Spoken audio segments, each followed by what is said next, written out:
pleasant in my life. And who loves you? And who do you love? You ever visited a truck stop? Wow. You ever have a job as a waiter?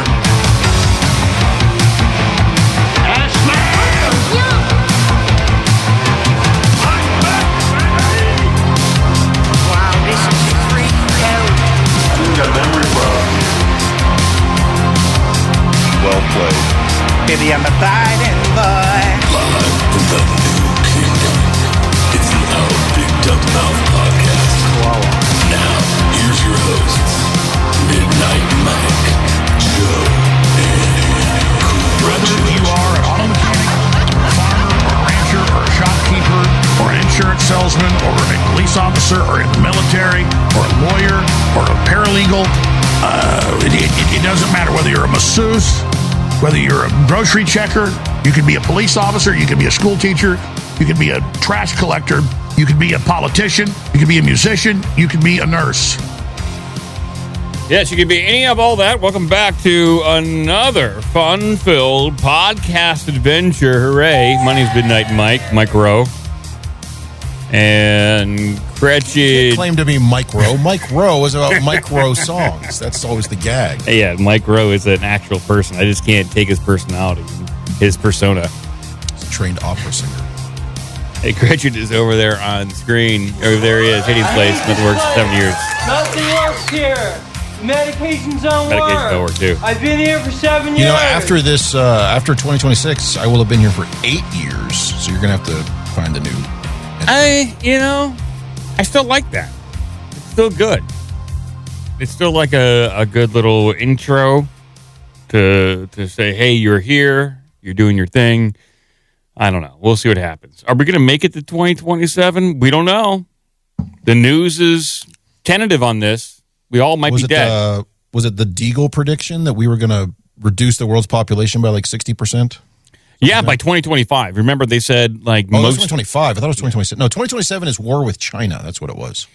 Yeah, the Deagel predictions, which we read, I believe, in late 2020, they predicted a 75% decrease pretty much in United States and England for unknown reasons. They weren't specific. You got to warn people. They tried. We did. Maybe we warned people enough that we avoided whatever catastrophe that was going to befall us. It's possible. We were so good at warning people that we warned them enough. Possible. Maybe. You'll never know. That's one of those things that you can't measure. Well, it is Saturday, people. It's going to be a Saturday fun day. We're over here. We're drinking coffee. We're trying to get ramped up and ready to go. Saturday fun day. Saturday. I got my big mug, the biggest mug that I have in the house for coffee applications. You need one of those. Who was the guy who ran the FCC and had one of those ridiculously oversized mugs? Who was that guy? Oh, geez. FCC chair FCC, mug guy. Tom Pappert. It was not Tom Pappert. Ajit That's Pai John Kerry. is his name. But he showed up at some press conference, just walked out with some mug that was like the size of a small bucket, and then it became a whole thing in 2017. Well, I'm drinking this Fox & Sons right here, and I'm going to be done with this probably in about 15 minutes. My mug is not nearly big enough. It probably holds maybe 14 ounces. I can max it out at maybe 15 ounces, but that's not enough. Wow, Right to that's the top. big. It's not big enough. You could use 2 mugs. I know, but I have 2 glasses of water here to one 15-ounce mug of Why coffee. do you have 2 glasses of water? I get very parched, and I like to stay very hydrated. Okay. It helps. You know, we do a lot of talking on the show. It's a podcast, and I like to drink water. It's good for you. Fair enough. Before the show, we were trading songs back and forth, and to enter some of these songs we were playing into the official OBDM record, I'm going to play 2 micro songs produced by Cretched over there. Because they just get, like, the pre-show just kind of evaporates. It just kind of goes into the ether. Oh, I see what you're saying. You're saying any of the songs we run on the pre-show prior to the actual produced intro of the show do not count to be released in any of the song packs. Well, maybe, but I'm just saying, like, I don't know if we have an official policy on this, but I think in between intro and outro song, that's the official show. The stuff before and after, I don't know if we can consider that part of the official archives as put forth by you're policy. saying that because it doesn't get released on the RSS feed. Yeah, that's what I'm saying. Then it's not been part of the show officially. Yeah, I think that's how I just made up that policy in my head, but it seems correct. Just made that up right now. Yeah, so we're going to play a micro song right here. This is a micro song about micro songs. 8 lines max, so it don't last long. Short attention span, quick or slow. Tiny little tune, maybe about micro. No big chorus, no thesaurus, just a small scale song. Don't you know it's a macro world, but a micro song. 8 lines max and just 50 words long. Yeah, I like it. It's punchy. It is an official micro song, and it's now officially entered into the wills, the OBDM wills. And Stan has reminded us we have run those before at some point. Now, it may have been pre-show. It's hard to say, but he has heard them before. Oh, he has? Okay. Yeah. Well, there's just one more right here. Everybody's got a handle, just Mike don't hold a candle. Sing-O's got paper, J-Bone's got style, but Mike's just Mike with his mic and a smile. No slick little letter, we gotta do better. M-Dog, M-Train, M-Stone, or Mike all alone. Just Mike on the mic. Yeah, I like that.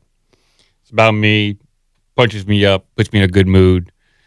And I guess it's ready for the Saturday show, which is happening right now. We have a lot of topics. Is that the show we're on right now? That's the show we're doing right now. We're going to start off, do something a little lighter, talk about some summer movie madness. With every release of every new movie, it's an opportunity for a divisive point in the culture. And why not talk about all this stuff right now? And then we're going to talk a bit about a little TikTok. How about that? We haven't talked about ticks in a while. TikTok? Yeah, a little TikTok. All right.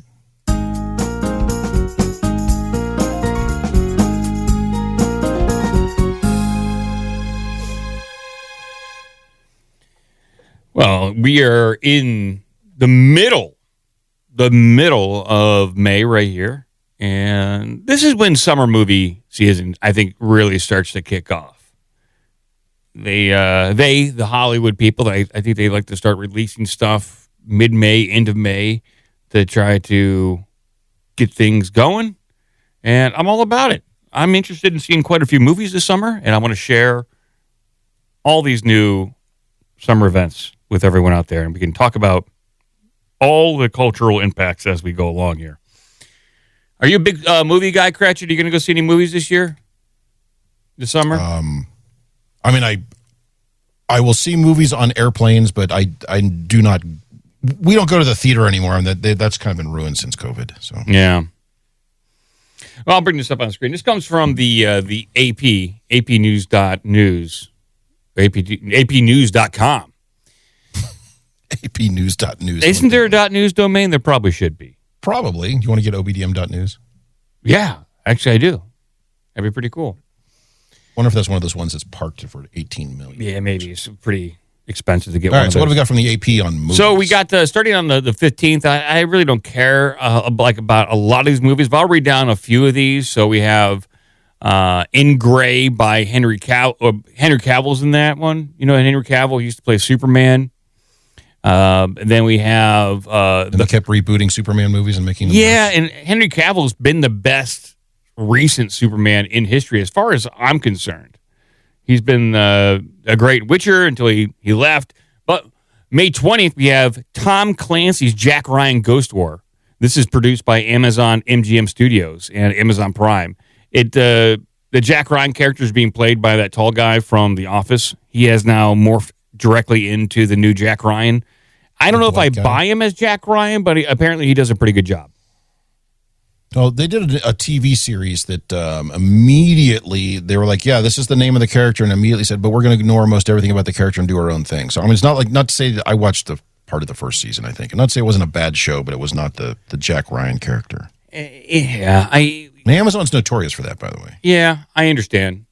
I get it. But so are they releasing that as an actual movie? It's an actual movie. Well, so they're saying it's an Amazon MGM Studios and Amazon Video streaming. So it looks like a streaming movie on Prime. So it's like when a movie comes out on Netflix, no one cares. I suppose so.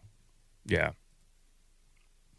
But then we also have the big one that people are really concerned about is May 22nd. You have The Mandalorian and Grogu. This is the big one. This is the new Star Wars Disney movie that I don't know if they're saying this, but it does feel like it's make or break for Disney Star Wars at this point. So yeah, Walt Disney Studios in theaters. Pedro Pascal, the bounty hunter, makes his big screen debut alongside his adorable green counterpart, Grogu. He's a bit different from when we first met him, but he is still, at his heart, a gunfighter and a warrior, filmmaker Jon Favreau told the AP.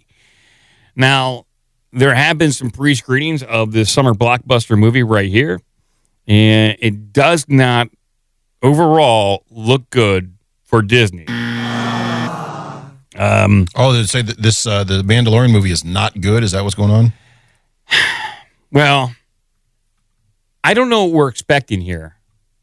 Here. So what I'm expecting from a new Star Wars movie is something, one, is entertaining, two, kind of adheres to the lore a little bit. I would say that includes like the expanded universe, maybe expands on what happened after the collapse of the Empire, after the Death Star blew up. I mean, that's the world that the Mandalorian is in. And maybe some of those interesting things that happened during the Mandalorian, like the Mandalorian culture, all that kind of stuff. Maybe expand on some of that stuff. But also at the same time, fun, something that drives the story along a little bit and doesn't dwell on the Disney Star Wars stuff too much, meaning like the sequel stuff. So something like along those lines. Is there any way we could have all the Mandalorians, be disenfranchised, wheelchair bound, and make everybody gay or something? I think that's what a certain part of the population that watches this stuff wants, but that doesn't make for a fun adventure. So here's what Screen Crush is saying about this newest release for this movie. So for the first 7 years, for the first time in 7 years, there's a new Star Wars movie headed to theaters. So for the most important question, and that is, does it at least not suck as much as the last Star Wars movie? Because that one sure did stink. And that was that's pretty harsh. That was the very last, I think it was the Rise of Skywalker that was at theaters at the end of 2029 that ushered in the era of COVID. I'm not 2019, you mean? 2019, yeah. I'm not suggesting that Star Wars caused COVID, but it didn't do anything to prevent it. Didn't help, that's right. Yeah, didn't do anything to prevent it. Not only do I have the really bad flu, but I saw a terrible Star Wars movie, and I feel even worse. Yeah. Because what do you want to do when you're homesick? You want to watch movies, just kind of sit on the couch, and you're like, I'm going to watch that new Star Wars movie, and then you feel worse. Well, based on the first reactions of the Mandalorian and Grogu world premiere in Los Angeles and some early press screenings that took place earlier tonight, the new movie is an improvement, if not a gigantic one. Okay, they're saying this is damning with faint praise. It's not terrible, but I don't know. The overall tone of the first wave of social media reviews is positive, with praise for the action, the creatures, and especially for Baby Yoda himself, and an amazing puppeteering involved that bring Grogu to life. So it's practical effects. People like the practical effects, so that's nice. The word fun gets tossed around a lot in these tweets and posts. And hey, who doesn't like a fun Star Wars movie? I don't know if I like that. I'd rather not hear the word or read the word fun in reference to a Star Wars movie. It should be implied. They shouldn't say, oh, it's fun. It should be implied when you go see like a science fiction fantasy movie. It should be bare minimum fun. Everything after that that's what makes it a good movie. Just being fun. That's what I'm paying money for. I'm paying money for fun, not just fun. That said, there are some complaints amidst the compliments, mostly about the scope of the film and the fact, or the subjective opinion, I suppose, that it feels like a longer, bigger episode of the Mandalorian TV show rather than a full-fledged Star Wars movie. That criticism is present in just about every single mixed to negative response to the Mandalorian and Grogu pre-screening review out there so far. Well, I would say that's a big deal. If it just feels like a long TV show, then what's the point of putting this on the big screen? Well, and that was my comment when I saw a trailer for this. Was it before Christmas? Was it that long ago when they released? And the footage looked like just more TV footage. It looks like they shot part of a new season for the TV series and then re-edited it to be a movie. I'm just so tired of all these Star Wars. And I think it's because, honestly, and we talked about it a few weeks ago, that Disney's talking about soft rebooting Star Wars again or something like that. I think they have not had because if you think about it, if 2019 is indeed the last one, it's been 7 years since we've had a big Star Wars movie. And so they're really desperate to get this one out there into theaters. The sound of their production team. They're desperate for a hit. They are.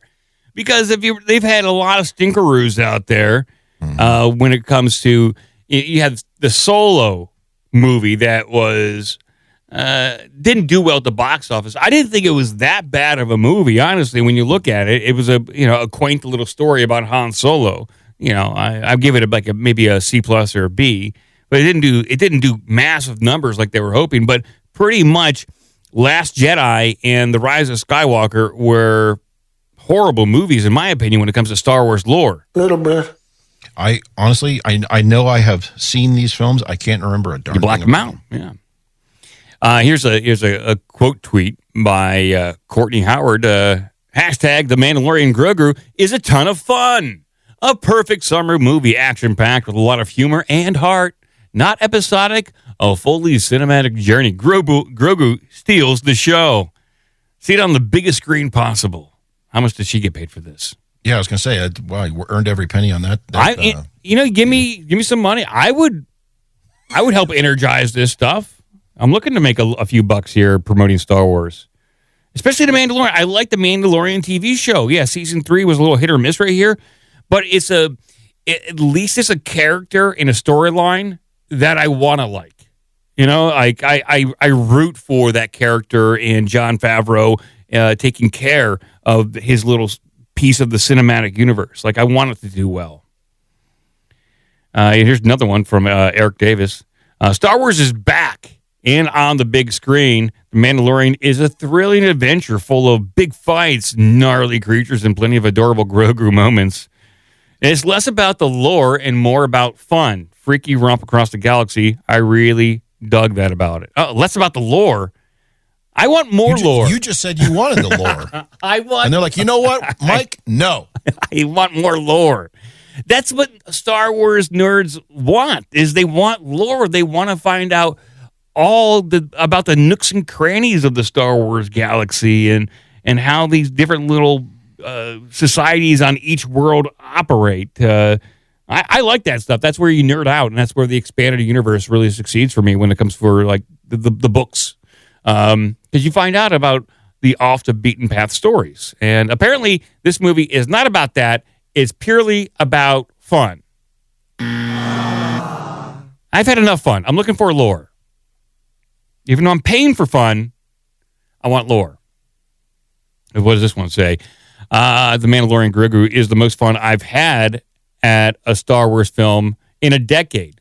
Oh boy. So a decade. So probably last time is the last one. So no. In a decade, 10 years since The Force Awakens, the first Disney Star Wars movie. So this person's totally ignoring The Last Jedi and Rise of Skywalker. Okay. All right. A lot of people are hobnobbing on this. And I've seen reports that Disney are hoping that this thing can squeak out $500 million. That they might consider this movie a win if it can squeeze out $500 million. I think globally, that's what they're hoping for. So I'm hoping that it does okay, because I would like to see more good Star Wars movies, or at least more satisfactory Star Wars movies. Well, and to your point, I think what people would really enjoy would be a well-done film that does explore the larger Star Wars universe. Yeah. But they seem to be unable to get away from the two rules of it, that everybody's a Jedi for some reason, and also that dude over there is also related to Luke Skywalker or Darth Vader or somebody. Yeah. Like, not everything has to be going back to Darth Sidious or Vader. And that's why I like the Mandalorian. It's like the first character that's really not part of that bloodline. Yeah, but then they shoehorned Luke Skywalker into it anyway. I know. Listen, they made some mistakes. We all can agree. Mistakes were made. Yeah, mistakes were made here. And we can all just kind of hopefully just move on. Clearly, mistakes were made. Not Thanks, wittingly. George. Yeah. A serious mistake was made. I'll go back. This is another summer movie calendar, and I kind of like it a little better. It's a little bit more visual. AP doesn't have a good layout. This is from Rotten Tomatoes. So, we have Star Wars coming out at the end of May on the 22nd. Then we have Backrooms, which kind of looks like a horror movie. Did you say bathrooms? Backrooms. Oh, Backrooms. Backrooms. Bathrooms. No, not bathrooms. Backrooms. I got to go to the bathroom. I know. I got to go to the back room. I'm going to go to the bathroom. In my bathroom, there's a big bottle of Lysol. He saw me come out of the bathroom. The Breadwinner is another movie. Breadwinner. Yeah, that one's just, I guess, starring a stand-up comedian called Nate Bargatze. Oh, that guy. You know Nate? Okay, well. Winner. Then we have a movie called Pressure, which is an adaptation from a 2014 stage play, and that probably sucks. Plays that become movies rarely are good. That's a common fact. Is that a political one where they're just going to argue about something? It has something to do... It takes place entirely within one room. It has to do with a historical World War II drama that centers on a Scottish meteorologist. Why? A Scottish meteorologist. Okay. This sucks, and it sucks bad. Okay. I don't think I'm going to see that one. But I guess it has something to do with the D-Day invasion and maybe how... Oh, they're forecasting the weather for D-Day. Okay, I see. I guess they got a whole movie about weather. So it's sort of about World War II, but there's going to be no actual World War II. It's just people standing in rooms, going in and opening doors, being, what now? Well, back in the 40s, like, what was their meteorology? They go out there, lick their finger and put it up in the air? Hold it up in the air, that's right. All right, guys, it's good to invade. Go for it. We look at the weather vane one more time. They go ask the old guy in the village about his knee. How's your knee today? It's like, okay, it's time to invade. Feels like rain. Take the beach. Cancel it. And then starting in June. Now that's a movie I want to see, is an old guy leading the D-Day invasion based on his knee. They got to put him in the first boat. He's on the first boat. You got to keep it. Let us know if that weather turns. We're turning around. Just holding his knee up in the air. Starting in June. This is where things start to get really good. Coming out early June, we have a brand new Masters of the Universe. Yes, He-Man, yes. After being separated for 15 years, the Sword of Power leads Prince Adams, Nicholas Galzantine. I'm not even sure who that guy is. Back to Eternia, where he discovers his home shattered under the fiendish rule of Skeletor. And Skeletor is played by Jared Leto. Oh. That guy loves wearing makeup. Yeah, he does. Because what was the one he did a few years ago about, like, Spider-Man's bat friend guy? Morbius. Morbius, yeah. Yes. That didn't do very well. No, it did not. Well, it also apparently was not a good movie, but yeah, also didn't do It was a Disney property, too. That was up to Disney decision. Was it? Yeah. Disney owns everything Marvel now. No, I thought all the Spider-Man crap was still Sony, and that's why they've been making the Venom movies and all of those, and they don't have any of the Marvel connections. Oh, right. I don't know. Then we got at the end, I believe, of that week, we have Scary Movie Part 6 coming out. The Wayans brothers are back. Yes, the Wayans are back, along with Anna Faris and Regina Hall, to poke fun at horror movies and make pop culture references in the latest chapter of this parody franchise, Scary Movie 6. Yes. Have you ever seen any of the Scary movies? Didn't those come out like 30? Yeah, they started in the 90s. Yeah, I was going to say that because it was based on what's the other series? Scream. No. Isn't it based on the Scream movies, of which there's also 248 of them? Yes. Yes. It's like the Halloween movies where they keep rebooting them, but then unrebooting them, but then connecting them, but then retconning them, and then saying that this one's not a sequel to that one, or ignoring number 7, 8, and 9, but this one's a sequel to number 9. Yeah, so they're back. The Wayans brothers. I like the Wayans brothers. You know, living color, cultural moment for sketch comedy in the early 90s. Get you, sucker. Yeah. I'm gonna get you, sucker. Dynamite, classic comedy movie. They're good. So I'm not sure about Scary Movie. Maybe this was produced by the Wayans brothers that aren't so funny. Not sure. But it probably is okay. I don't know. And then on June 12th, we have the movie I'm going to go to, Disclosure Day. Yes, Steven Spielberg returns to sci-fi with this thriller about humanity's collective response to an alien invasion, focusing on a handful of characters who may be more connected to the event than they realize. So they might have some interesting, insightful knowledge to this event. Interesting. Oh, really? I'm buying tickets to this so it doesn't sell out. So, meaning I can go see it before it sells out. And we have The Furious, which is not about the Fast and the Furious. This is a brand new movie. Wait, they're just furious? Well, you know, they do that sometimes. I think there's a total of 10 Fast and Furious movies at this point. There's 10 of those now? Holy crap. Look it up, dude. There's 10 Fast and Furious movies. I think you should look that up. I want to say there's 10. Read about it. I am going to read about it. Fast and Furious. Let's see. And they'll name it like Fast Furious or Fast 5. They'll do like different takes on the title in order to kind of had the number in it though. I don't know, but 1, 2, 3, 4, 5, 6, 7, 8, 9, 10, 11, 12. Mike, there are 12. Yeah, there's 12 Fast and Furious movies. Holy crap! Oh my goodness.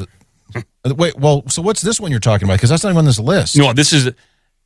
This is not related at all. This is called The Furious, which I'm kind of thinking the Fast and Furious franchise should sue over this title of this movie that's not related. This is a gritty, explosive martial arts film that centers around a father who teams up with a journalist to rescue his daughter. Who wants to see somebody who teams up with a journalist? Drive cars very fast? No, there's nothing about cars in this one. Have you seen the movie Pinocchio? That's gonna be how they determine whether or not they file the lawsuit. They're gonna have it all ready, and then they're waiting in the theater. And the minute a car appears on screen, they're like, "That's it." Infringement, copyright infringement. Then we have on the next week of June, we got The Death of Robin Hood starring Hugh Jackman.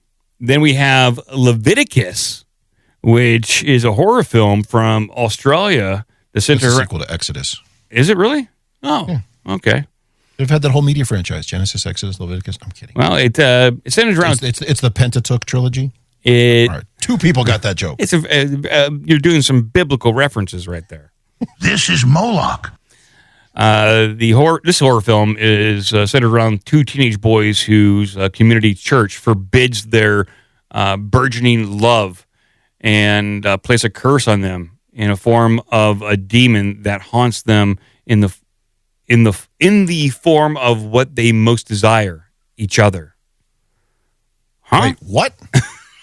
Yeah, you lost me about halfway through that sentence. This horror film from Australia centers on two teenage boys whose community church forbids their burgeoning love. Oh, I see. And places a curse on them in the form of a community churches can curse people now? This is how it's I'm going to start writing these up, sending them to my pastor. This is how it's being Here's a list. presented. Get through it, buddy. So I guess the church is placing a curse on them in the form of a demon that haunts them in the form of what they most desire, each other.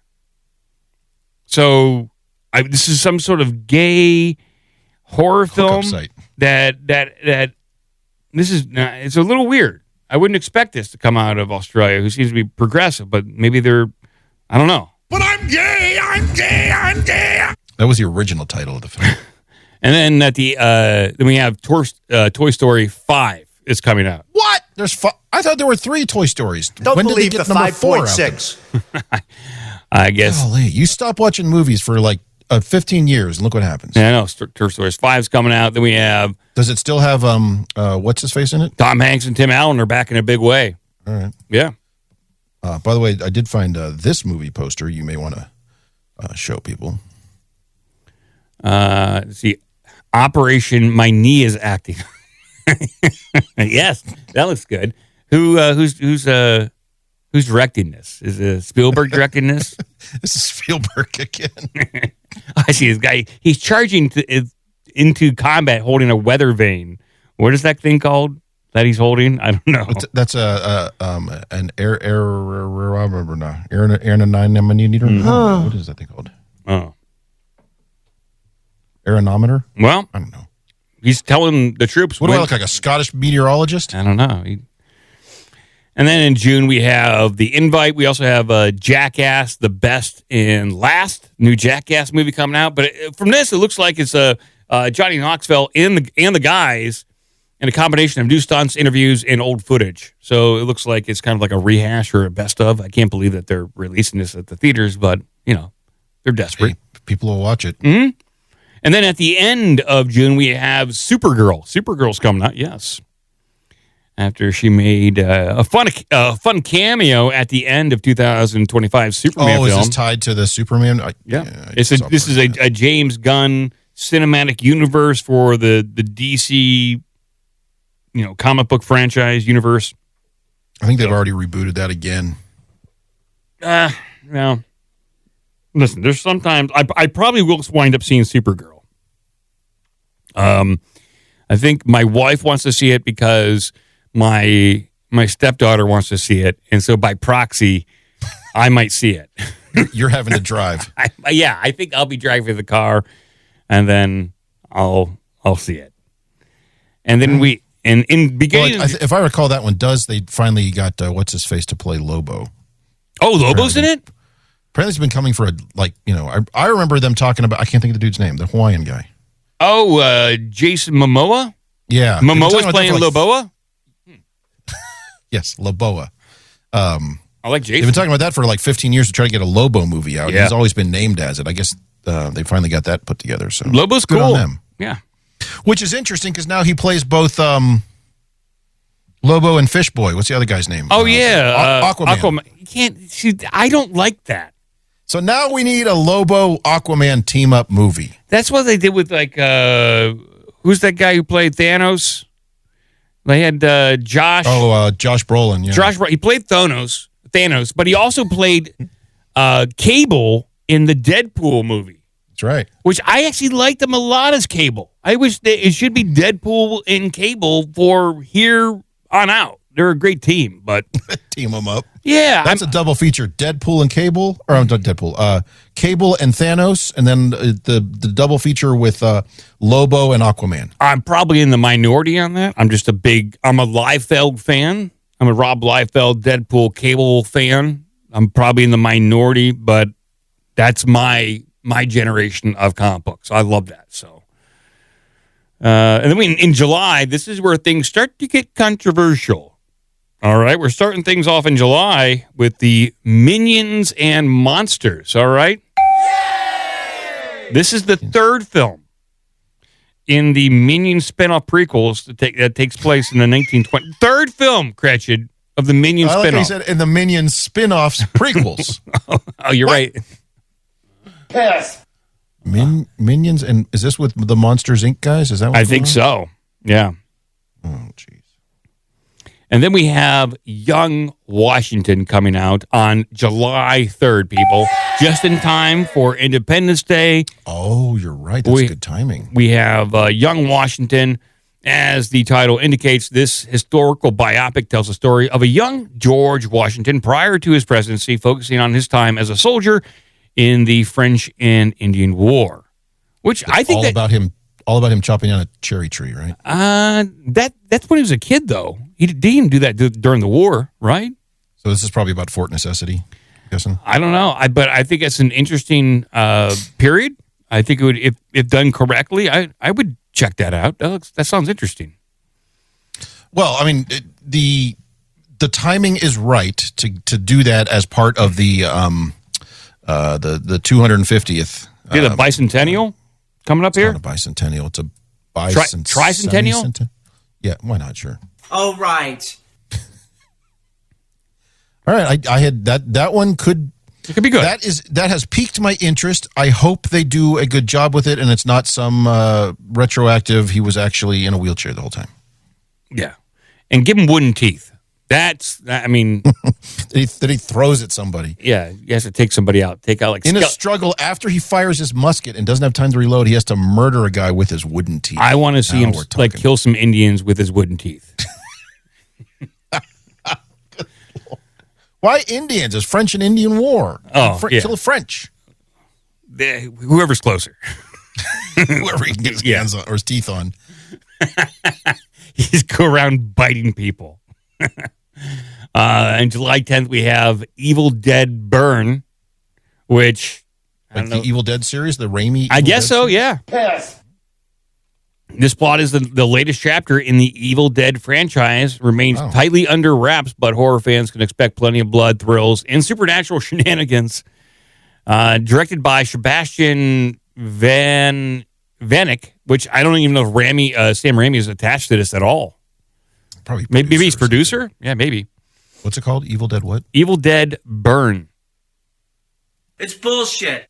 Evil Dead Burn. Let's see. I like the first two Evil Dead. Sam Raimi wrote it, or at least wrote a treatment for it. Is he producing it? Let's find out. Interesting. Have you seen the movie Pinocchio? No, not yet. I'm trying to see it. I got to run it. So Sam Raimi gets a based on characters credit. So Bruce Campbell, exec producer. Sam Raimi, producer. Bruce Campbell's producing.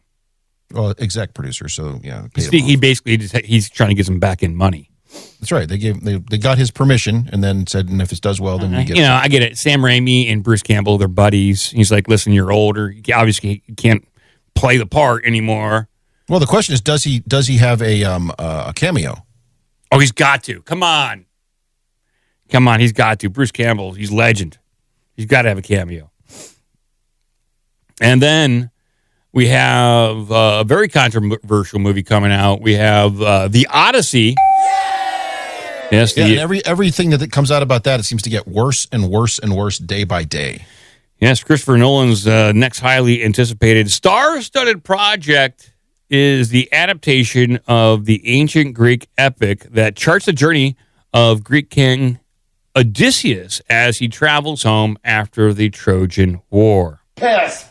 Now, there has been some hubbub lately online about the casting and story direction of this. And it's not setting well with a lot of people out there. And I'll play some audio here of this. So case in point is this clip from The View that is making the rounds that is kind of, I guess, irking some, Odyssey fans or Greek fans or historically relevant fans. I don't know. Well, this is always the frustration when you get a media property like this. It's, the Odyssey was written by Homer 2,500 years ago, maybe older than that. It's well trod. It's been done many times as books, as plays, as films.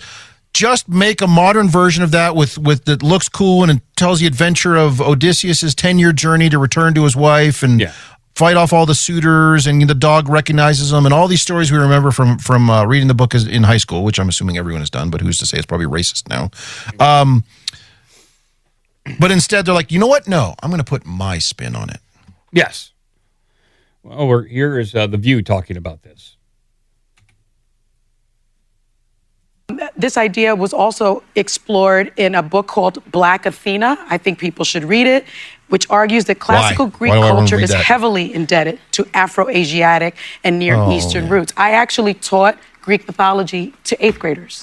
And so I covered this. Did she say Greek mythology or Greek pathology? Saying that Helen of Troy could not possibly be played by a black woman don't know history. But what does it matter? And so this sparked some controversy, and the reason why this came up is because of some casting decisions by Christopher Nolan around this movie, and this has kicked off quite a debate online, at least on Twitter. And I'll bring up this article.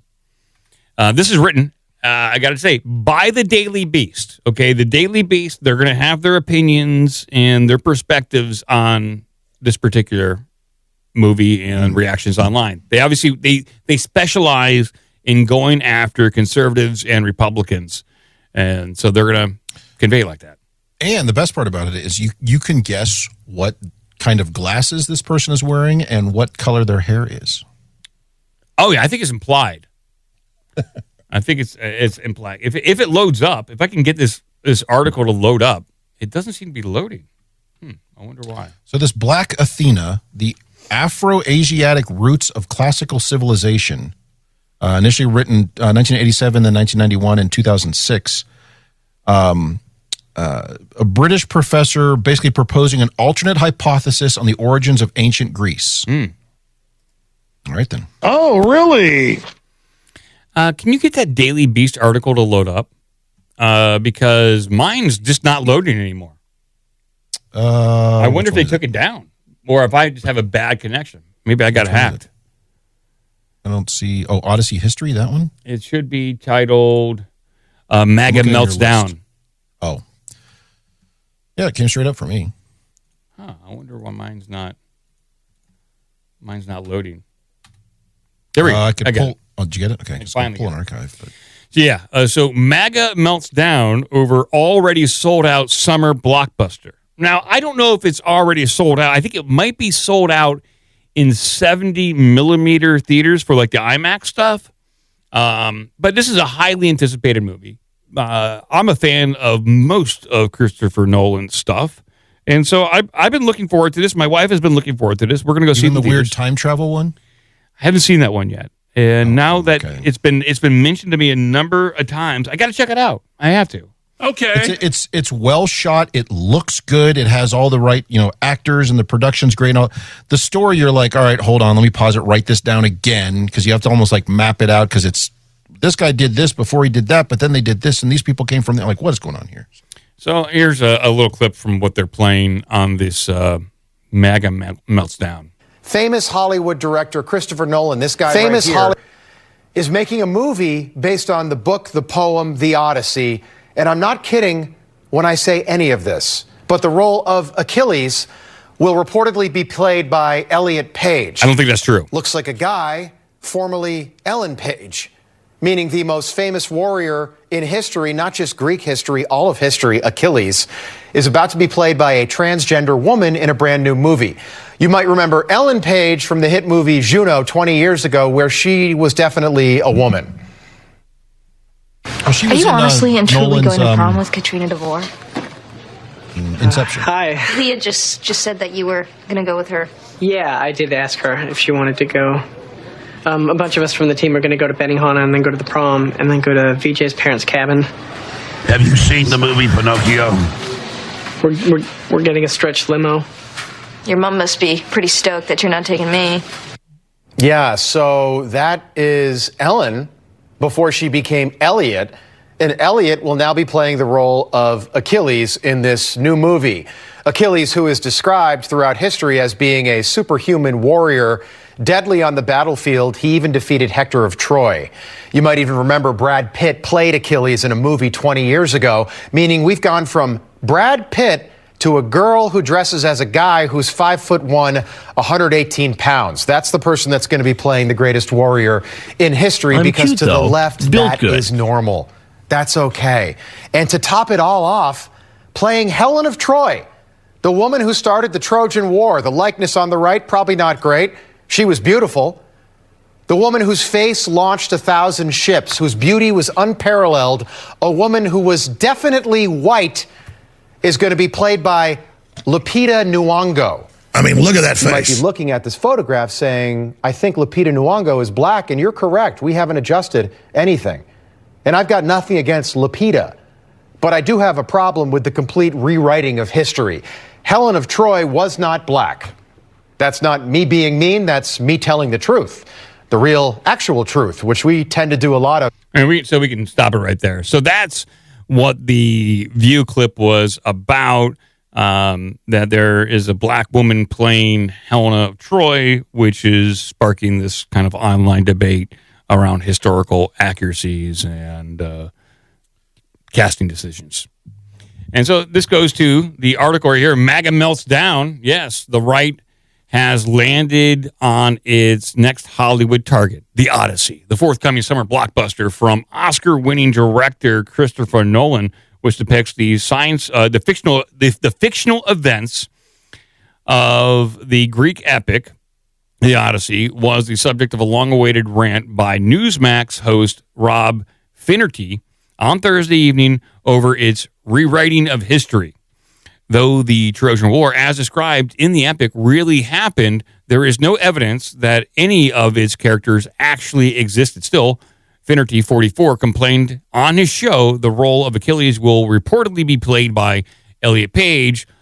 Looks like a guy, formerly Ellen Page, meaning that the most famous warrior in history, not just Greek history, of all history, Achilles is about to be played by a transgender woman in the brand new movie. Although I think the reports are now out that that's not the case. We don't really know who plays Achilles, and that Elliot Page is going to play maybe Achilles in Hades or some form of not the actual physical, but maybe the spirit form, possibly. So Elliot Page's role... Or they're frantically re-editing the film to remove a character.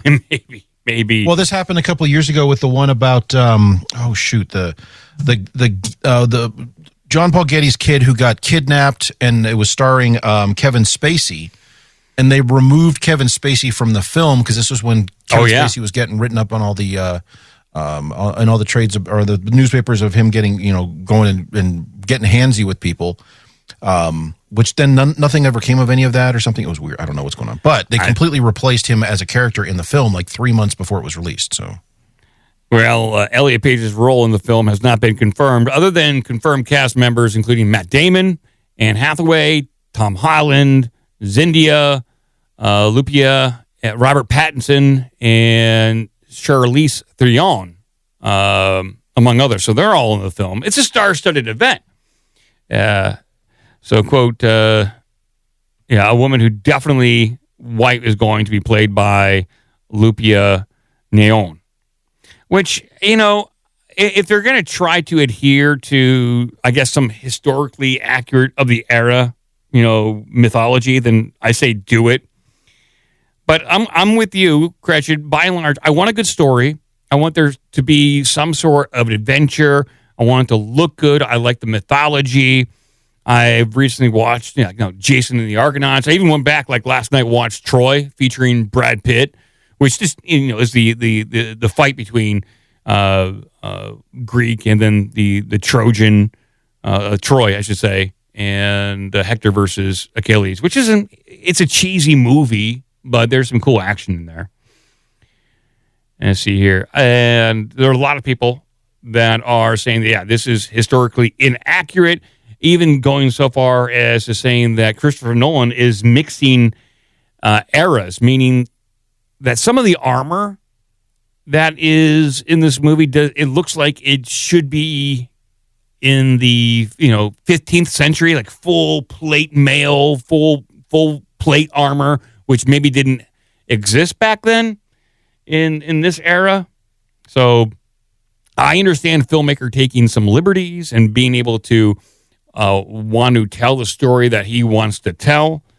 But this is where it gets divisive with people who take lore seriously. The same people who are upset at Star Wars lore not being adhered to and Disney just doing their own thing with it, I would say are probably the same type of people who are upset at this stuff being changed or Star Trek being changed or any number of the most recent franchises or new movies coming out that are just being changed than what we are used to or what we would expect to see. So, I did find a poster for that George Washington movie here. I saw that. It does make it look pretty good. It does. It is. That's George Washington, Teeth of War, and he's just going around killing people with his wooden dentures.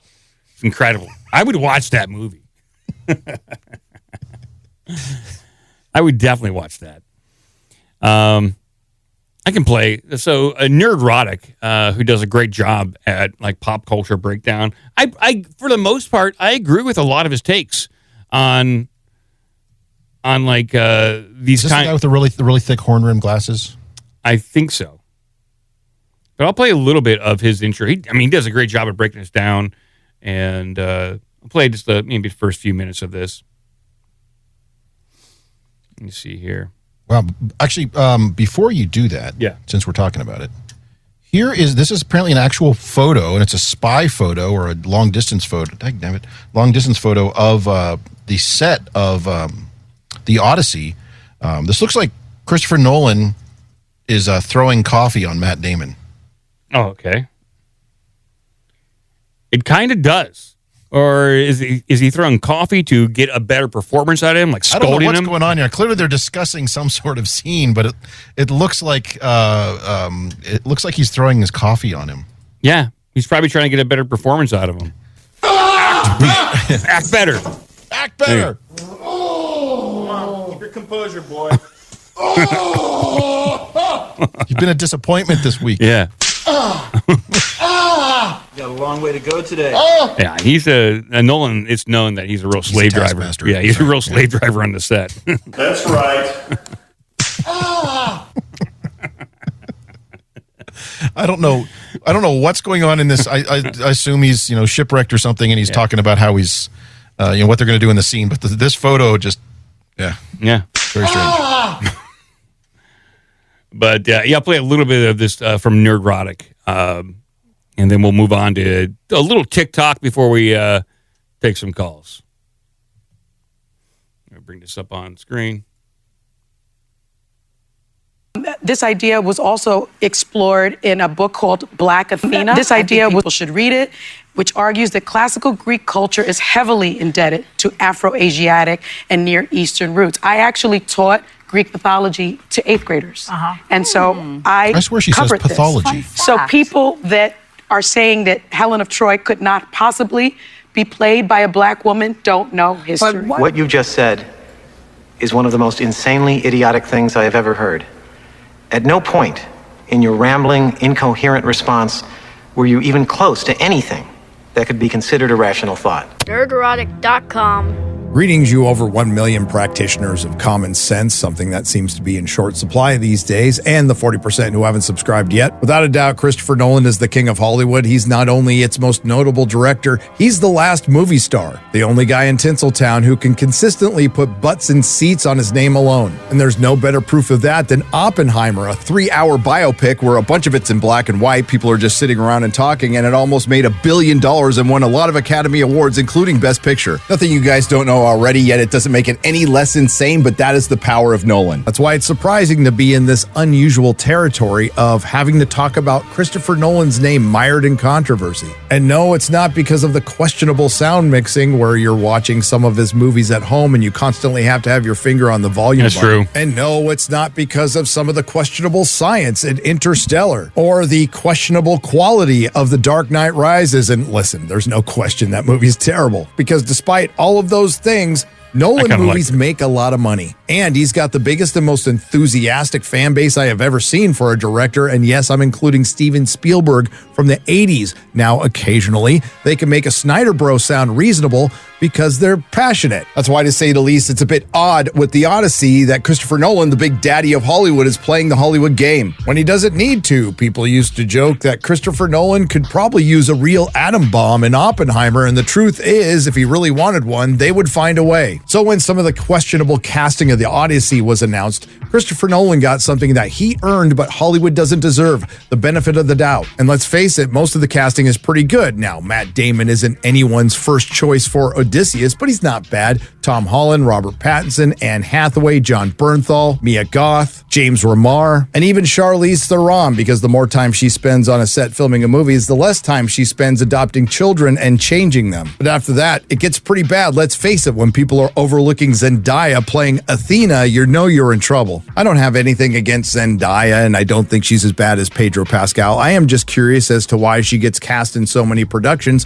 when she has the acting range of Tessa Thompson. Then there's John Leguizamo, who has consistently argued that Latinos should play Latino roles. By that logic, he shouldn't be playing Eomeus unless my geography's bad and Colombia is located in the Aegean Sea. Of course, there's rapper Travis Scott, who I'm totally familiar with, who was cast as the Bard, where Christopher Nolan said, I cast him because I wanted to nod towards the idea that this story has been handed down as oral poetry, which is analogous to rap. Oh, is it really? If that's the case, I almost wish I was going to be around in a couple of thousand years as people pass on the oral history of Baby's Got Back. Anyway, I think Asmongold has a better and more savage alternative casting for Travis Scott. Maybe he should have cast Travis Scott as Hades. That way he could send people to the underworld like he did with Astroworld. 8 people in the crowd.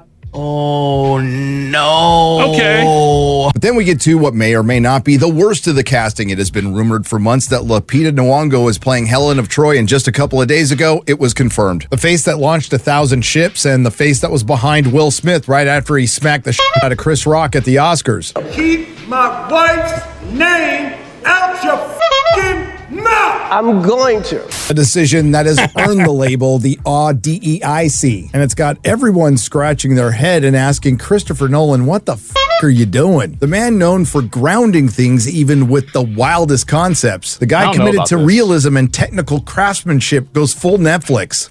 I'll pause it right there. So obviously, Nerdrotic does a good job. He's got a good team behind him, researching this, pulling up the best clips, and he's one of these guys that cares about Star Trek, the lore, the canon, the consistency, and has been doing a pretty good job at documenting Hollywood missteps. Probably, I would say his channel started to really gain traction right around the last season of Game of Thrones. I think he did a good job at chronicling all those missteps too. So, yeah, that was back when they were the guys were, I can't remember their names, but the people behind Game of Thrones were like, you know what, we're gonna go make Star Wars. So let's wrap this up real quick. Yeah, I think it was the Dan and Dan. I forget their names, but yeah, they tried to wrap it up real quick. So, but we'll move on and talk about some other important topics. Go ahead, Gretch. You have something? Yeah, I was just gonna say. By the way, I've been looking at photos and footage of this young Washington movie. What's impressive about it, it looks like they did as much as possible on in camera. Very very little on the effects. Now, obviously, they use effects for a lot of just background stuff or whatever, but it looks well. It looks well shot. So yeah, and someone fingers crossed. It's a good film because I had no idea about this. It's a fascinating period of history. And then given what we have going on this summer, we'll hear a lot of this. And so if there's something along the lines of or telling a tale about George Washington but if it's done well, then it's a good thing to have those around. And Oddly Wonderful in the chat Kelsey says, Grammer, by the way. Oddly Wonderful in the chat says the casting may not be technically accurate, but I think it's Lupita. I think it's Lupita. Lupita could play the part well. Yeah, exactly. It's not their fault. They're being cast in this. It's probably it's stunt not, casting as well. Yeah, it's not their fault. It looks good on the resume. It's probably going to be a good movie. Knowing Nolan, the way he puts things together, it's probably going to be at least considered for awards. Not their fault at all. And it probably still could be a legitimately great movie. It just is.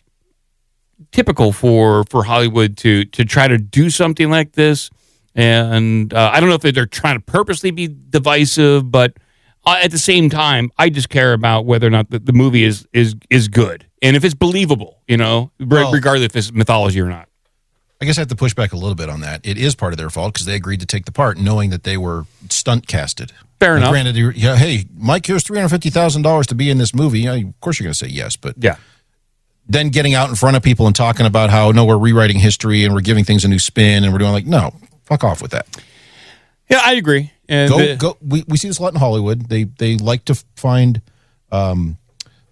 known properties, a story that's already been told that can be remade, or something popular, or something that people already know about because it's safer to do that. And then they want to put their own spin on it. It's like, go write your own damn film and do whatever you want. I don't care. In order for, I think a movie, correct me if I'm wrong, to be successful, especially these fantasy movies, you have to engage in the suspension of disbelief. And it's important for the filmmaker to craft a world in which you can suspend your disbelief. And if there is a miscasting or bad dialogue, that suspension of disbelief totally is eroded. And then I think you do a poor job as a filmmaker trying to get people to engage and buy into your world. So that's where, it could obviously be a misstep. But and there's obviously a lot more summer movies. We can't get to them all. We're not going to because there's just too much other news to get to. Just make sure I'm not missing anything.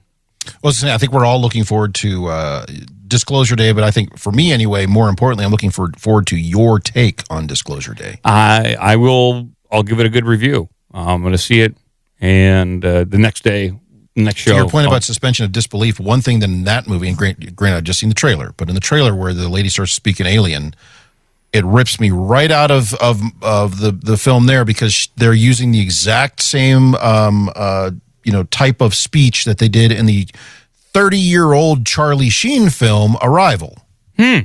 Which I like that movie. That's a good movie. So go back and watch that one, and that's how the aliens in that talk. Yeah, Charlie Sheen did a good job. Yeah.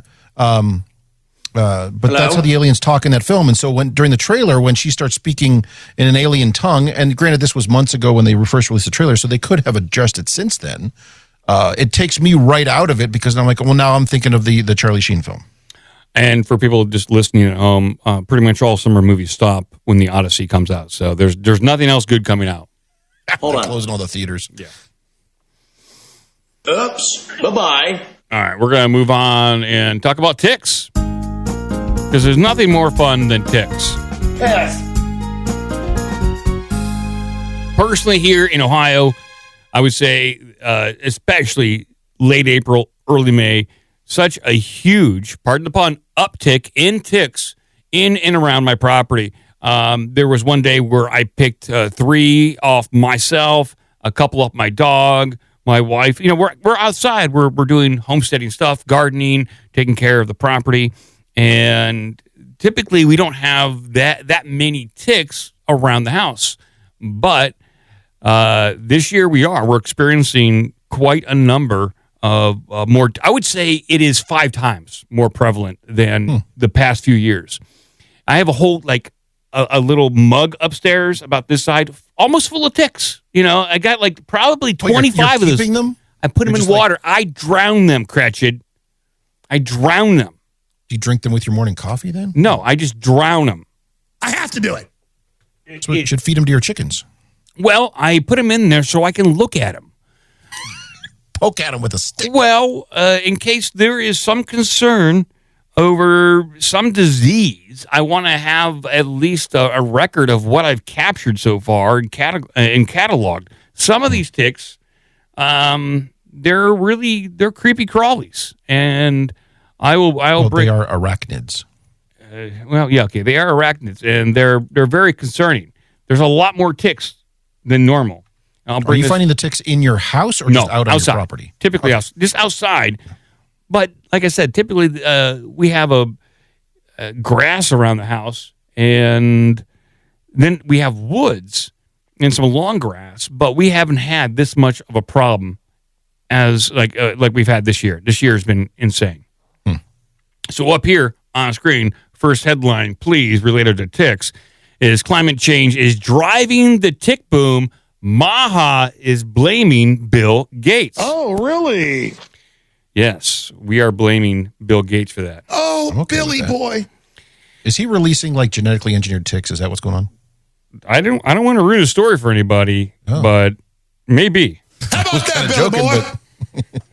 Because he did that in Africa with the was it Africa? No, India with the vaccine that killed a bunch of kids, and then what's the name of that group? Gavi's no longer allowed there because of that. It's very. I don't. Something's going on, and some of the other videos I'll bring forth, it might underscore that we might be under some kind of bioweapon attack with these ticks. Bill Gates. Tell you what, Drew Marcel told his Instagram followers in April, I'm sick of finding dead moose. He zoomed in on a dead bull moose lying prone on the ground, running the camera over a cluster of ticks nestled within every crevice of the corpse. Marcel is a shed hunter, meaning he collects antlers that have been naturally shed off by the wildlife. But a winter tick feeding frenzy in Maine, driven by rising temperatures, means that this year he kept finding dead animals. Up to 90% of the moose calves tracked by scientists in recent years have been bled to death by ticks, an ongoing crisis in the state that prizes the largest of all deer species. But where scientists see the hand of climate change at work, average temperatures in Maine have risen 3 degrees Fahrenheit since 1985. Others see the designs of a global cabal. Bill Gates.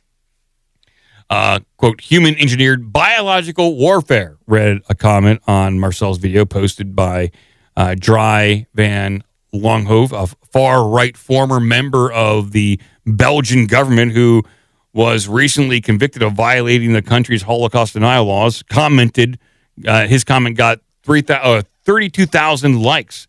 Quote, it's Bill Gates, someone else posted. Yeah. Bill Gates. These posts are part of a wave of tick-related conspiracy theories garnering millions of views online. In April, self-proclaimed holistic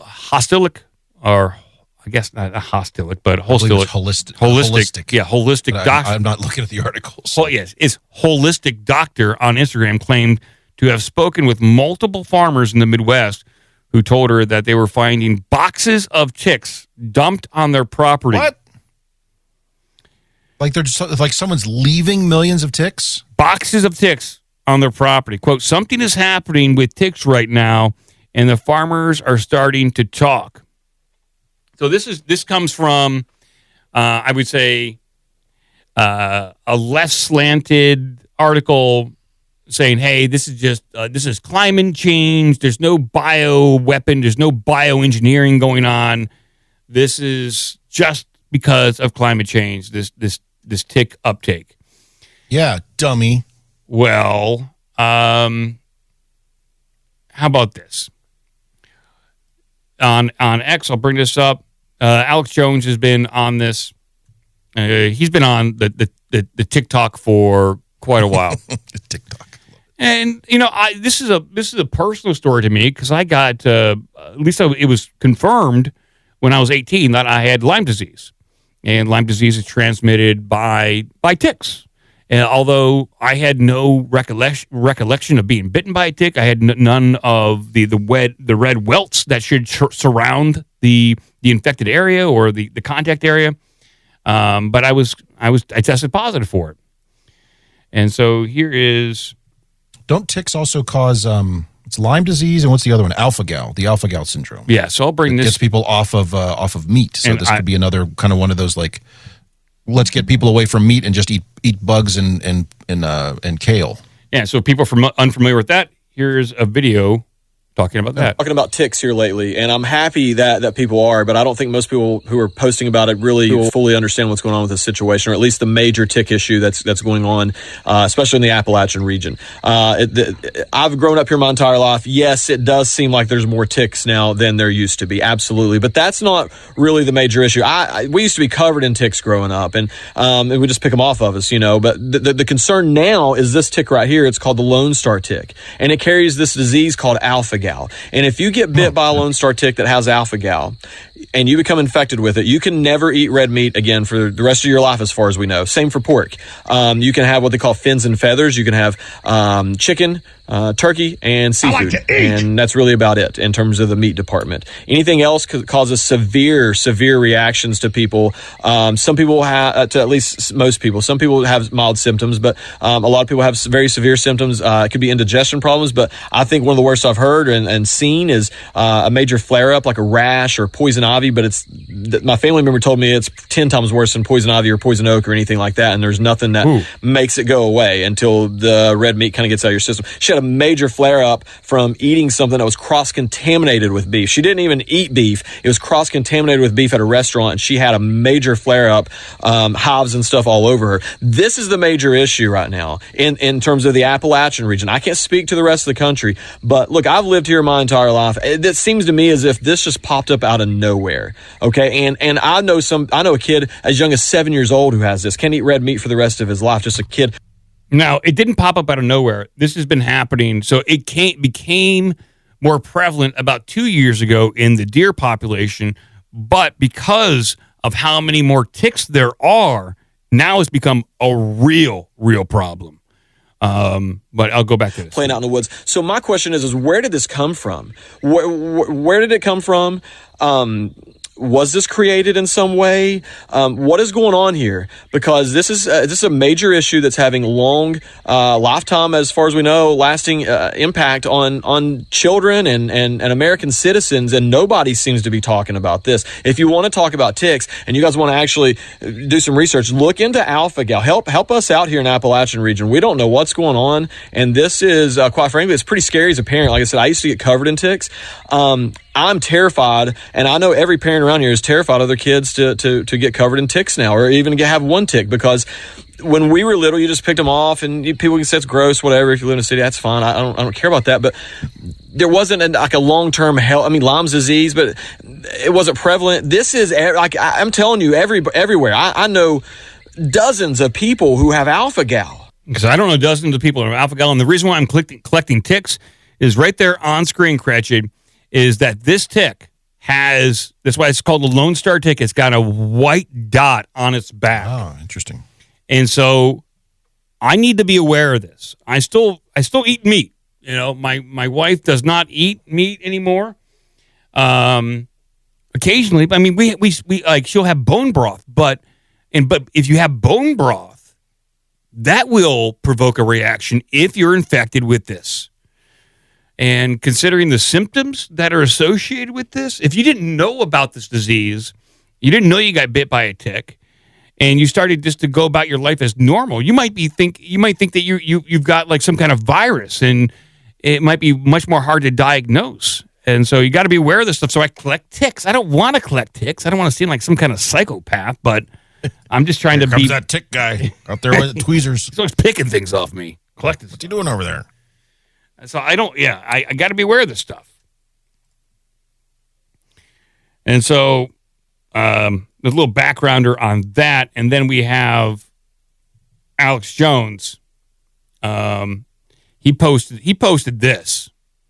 I'll bring this up on screen. And this looks like what's being filmed is a homing tick.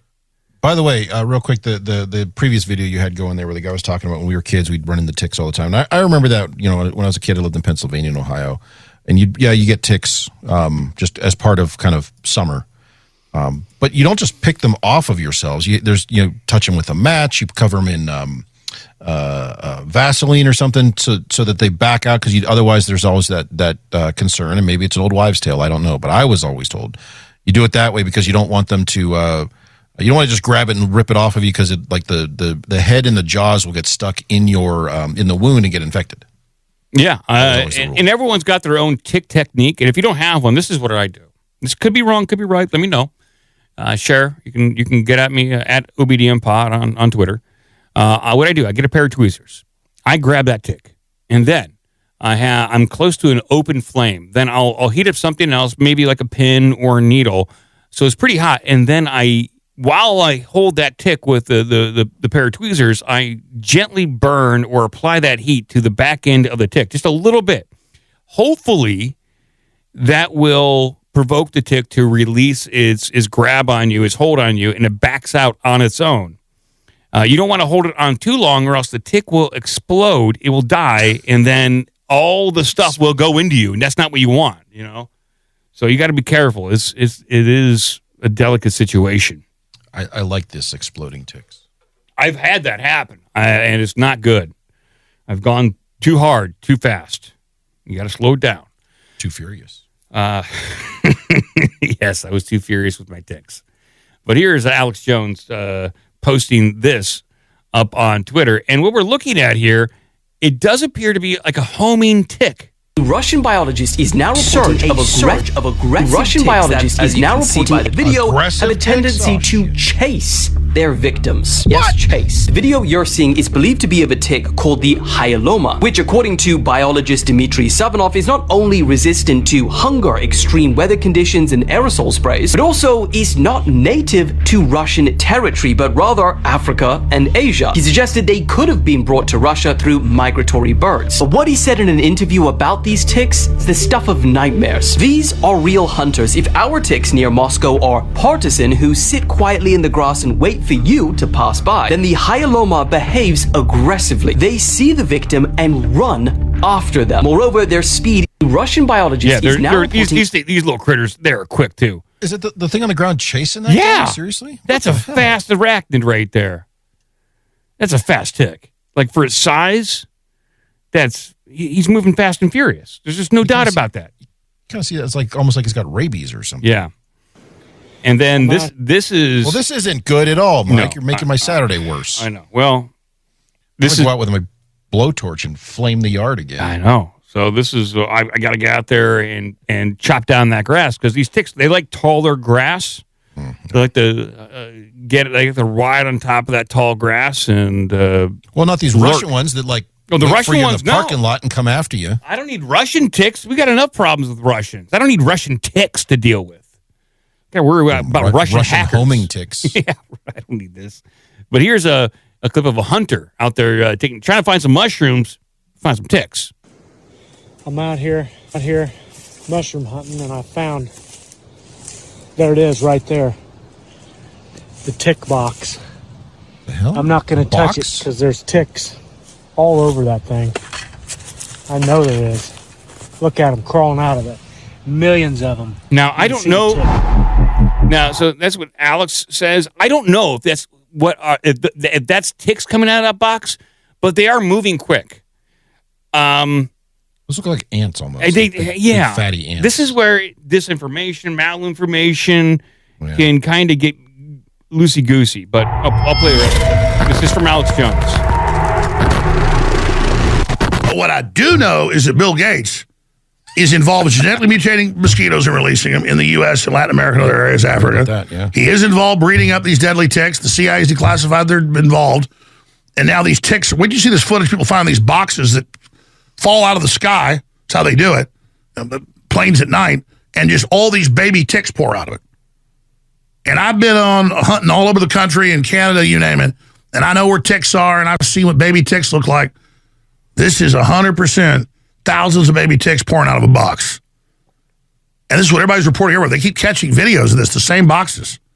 Little 10 boxes full of these ticks that are loaded with alpha-gal syndrome virus. So when they bite you, you can never eat red meat again. A lot of times you die. That's Bill Gates especially.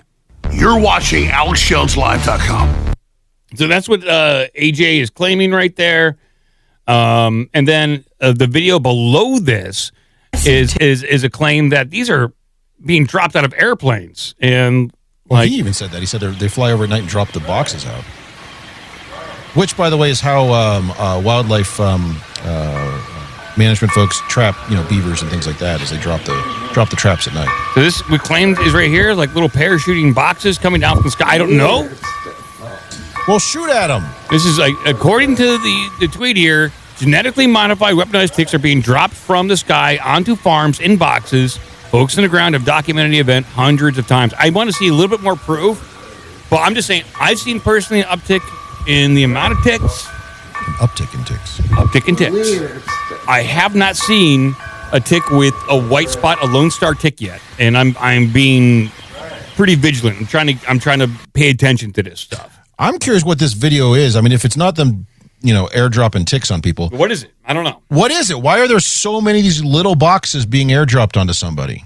Yeah, I don't know. This is where it gets goofy. It's hard to tell what is accurate information. This is where it gets crazy. This is where things really get interesting. Sure, whatever. No, it is. But here's where things get really interesting. So this is where things get really weird.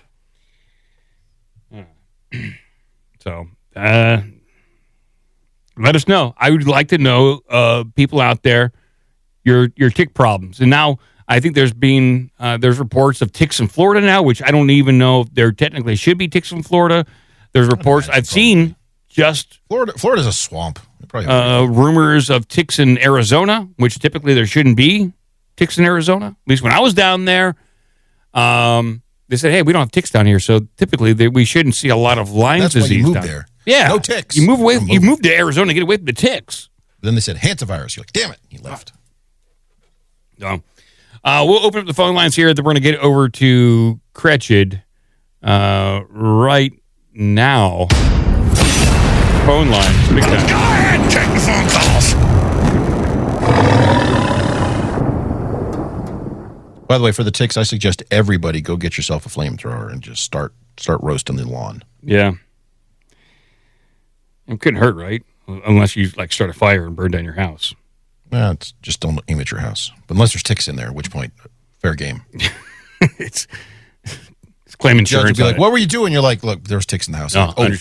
Understood. Nope. I get it. Say no more. You're free to go. Yeah. Phone number is 513-461-2175. Sorry, we'll take the number up. Take a few phone calls right here, and then we'll get over to Cretched and talk about some very important news.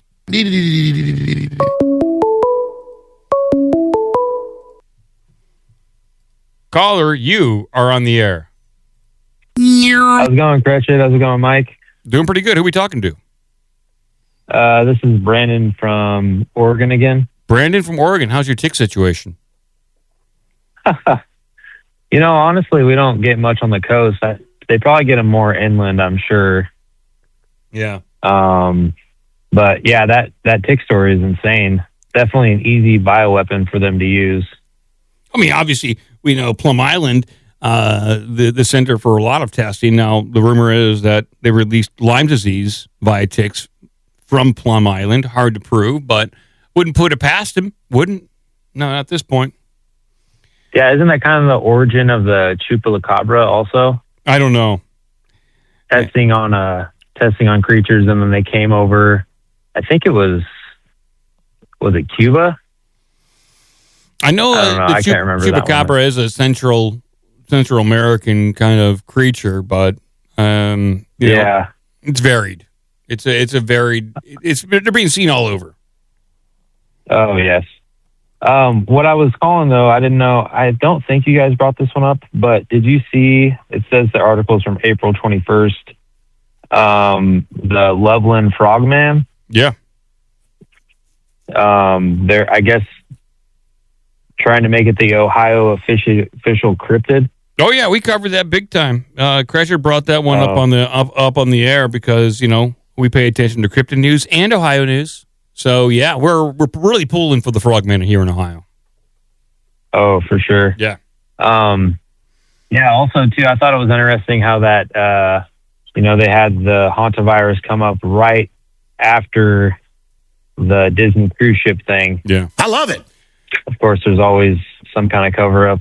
Well, what was going? I forget the Disney cruise ship story. What was that? They found some bad people on there. Kid diddlers. Oh, yeah. So, yeah, it was. Yeah, people got busted. I believe it was something to do with CP stuff. Oh boy, yeah. Yeah, and then right after that, literally, is right when the hantavirus thing exploded on the internet, and it's like kind of weird. And also, I don't know if you've noticed, which we're so focused on the UFO thing, which I love, but there's literally nothing about the Epstein files anymore, which is so funny to me. No one's talking about that. The last we really heard of that was Melania urging or supporting the Epstein victims to testify in front of Congress. And so far, there's been no congressional calling or hearing to get these victims to testify. It's kind of dead in the water at this point. I suspect if the Democrats get back into Congress and take the majority, that they may do something, but I wouldn't bet on it. Mm-hmm. Yeah, and then the CIA stealing Tulsi Gabbard's, what are they, some of the MK Ultra files? Well, I think they walked that back. I think Tulsi walked that back. That was reported because of the CIA whistleblower, not even whistleblower, just the testimony in the Senate.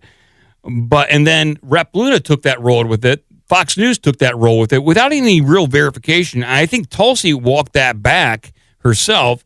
So we're getting disinformation, misinformation, and we don't even have the real story on that.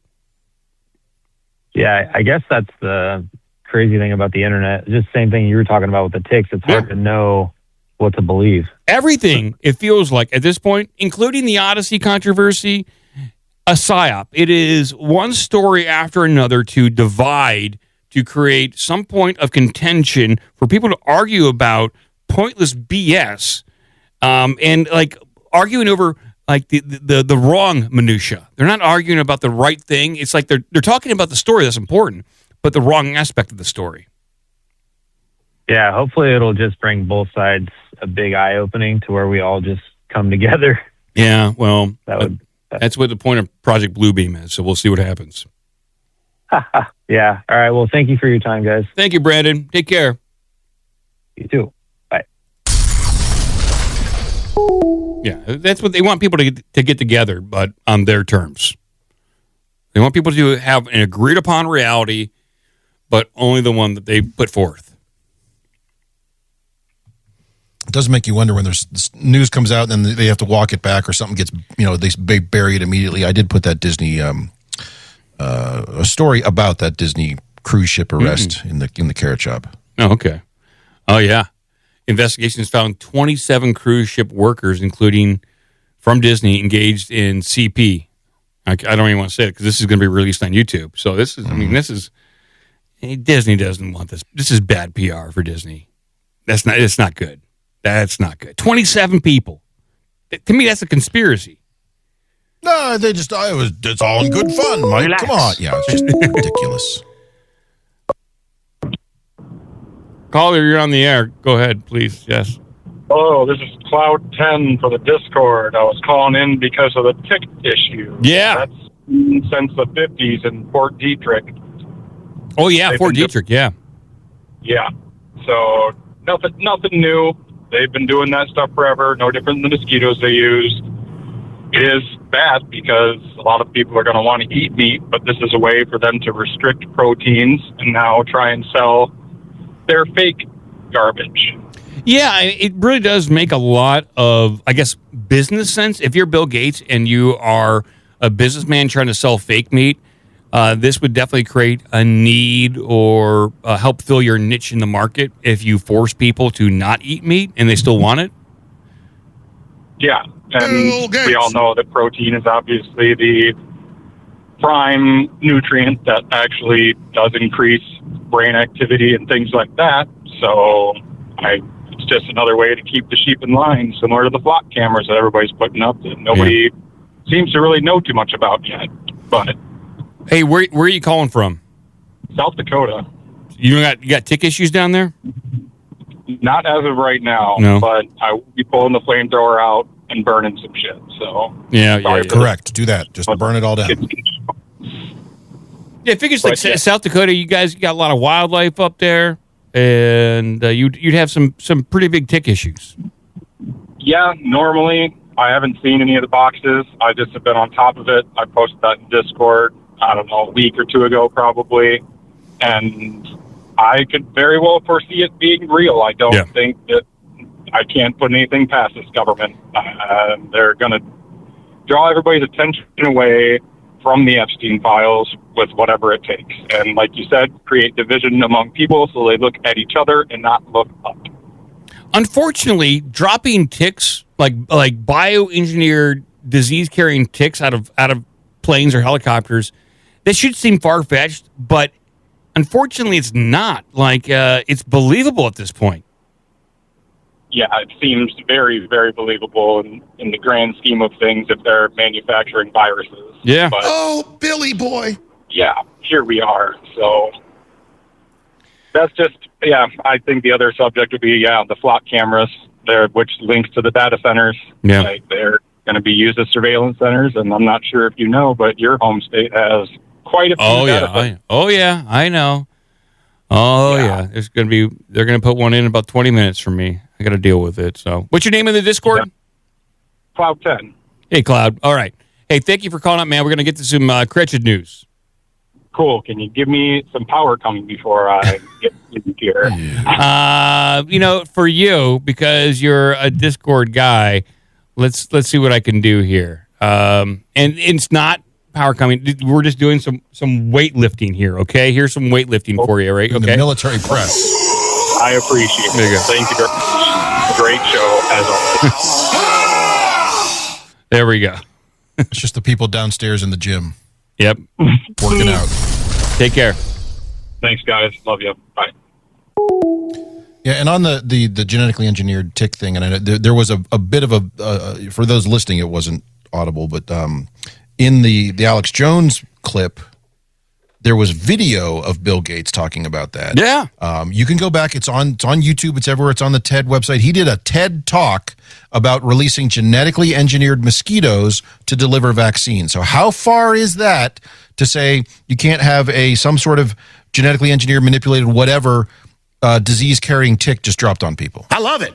And it doesn't even have to be the government doing this. It just has to be a well-financed research organization, and they just take it upon themselves to Led do by it. Some sort of billionaire with a god complex? Possibly. Hire a couple of planes. They drop some boxes out. You tell them you're trying to track wildlife, and this is, X, Y, and Z. It doesn't take a lot. And especially with the economy the way it is, how much do you really got to pay off a pilot? Maybe $5,000, $10,000? No, I don't think. Sometimes they don't even know. What they're doing. Sometimes it's not the pilots. Yeah. They're flying the plane for, research. They're contracted. They're contracted, exactly right. Hey, here's $3,000. We've rented the plane. We're hiring you. We're flying this pattern. We're taking measurements for blah blah blah blah blah. Who cares? We're dropping off sensors over these areas for whatever. And then that guy gets his $5,000 or $6,000 through a cutout and doesn't even know who it was. Yeah, let's do it. Yeah, I mean that Hulk ran Hulk Hogan Airlines. Yeah, Hulk Airlines dropping ticks and boxes out. Good side business. And like I said, they do legitimately use this for trapping, animals in remote areas. So it's not unusual for this sort of thing to happen. And they also use it for rehoming, animals in certain places too. So it's dropping stuff like this out of a plane during the day and just pushing a bunch of shoebox-sized boxes out it happens. So.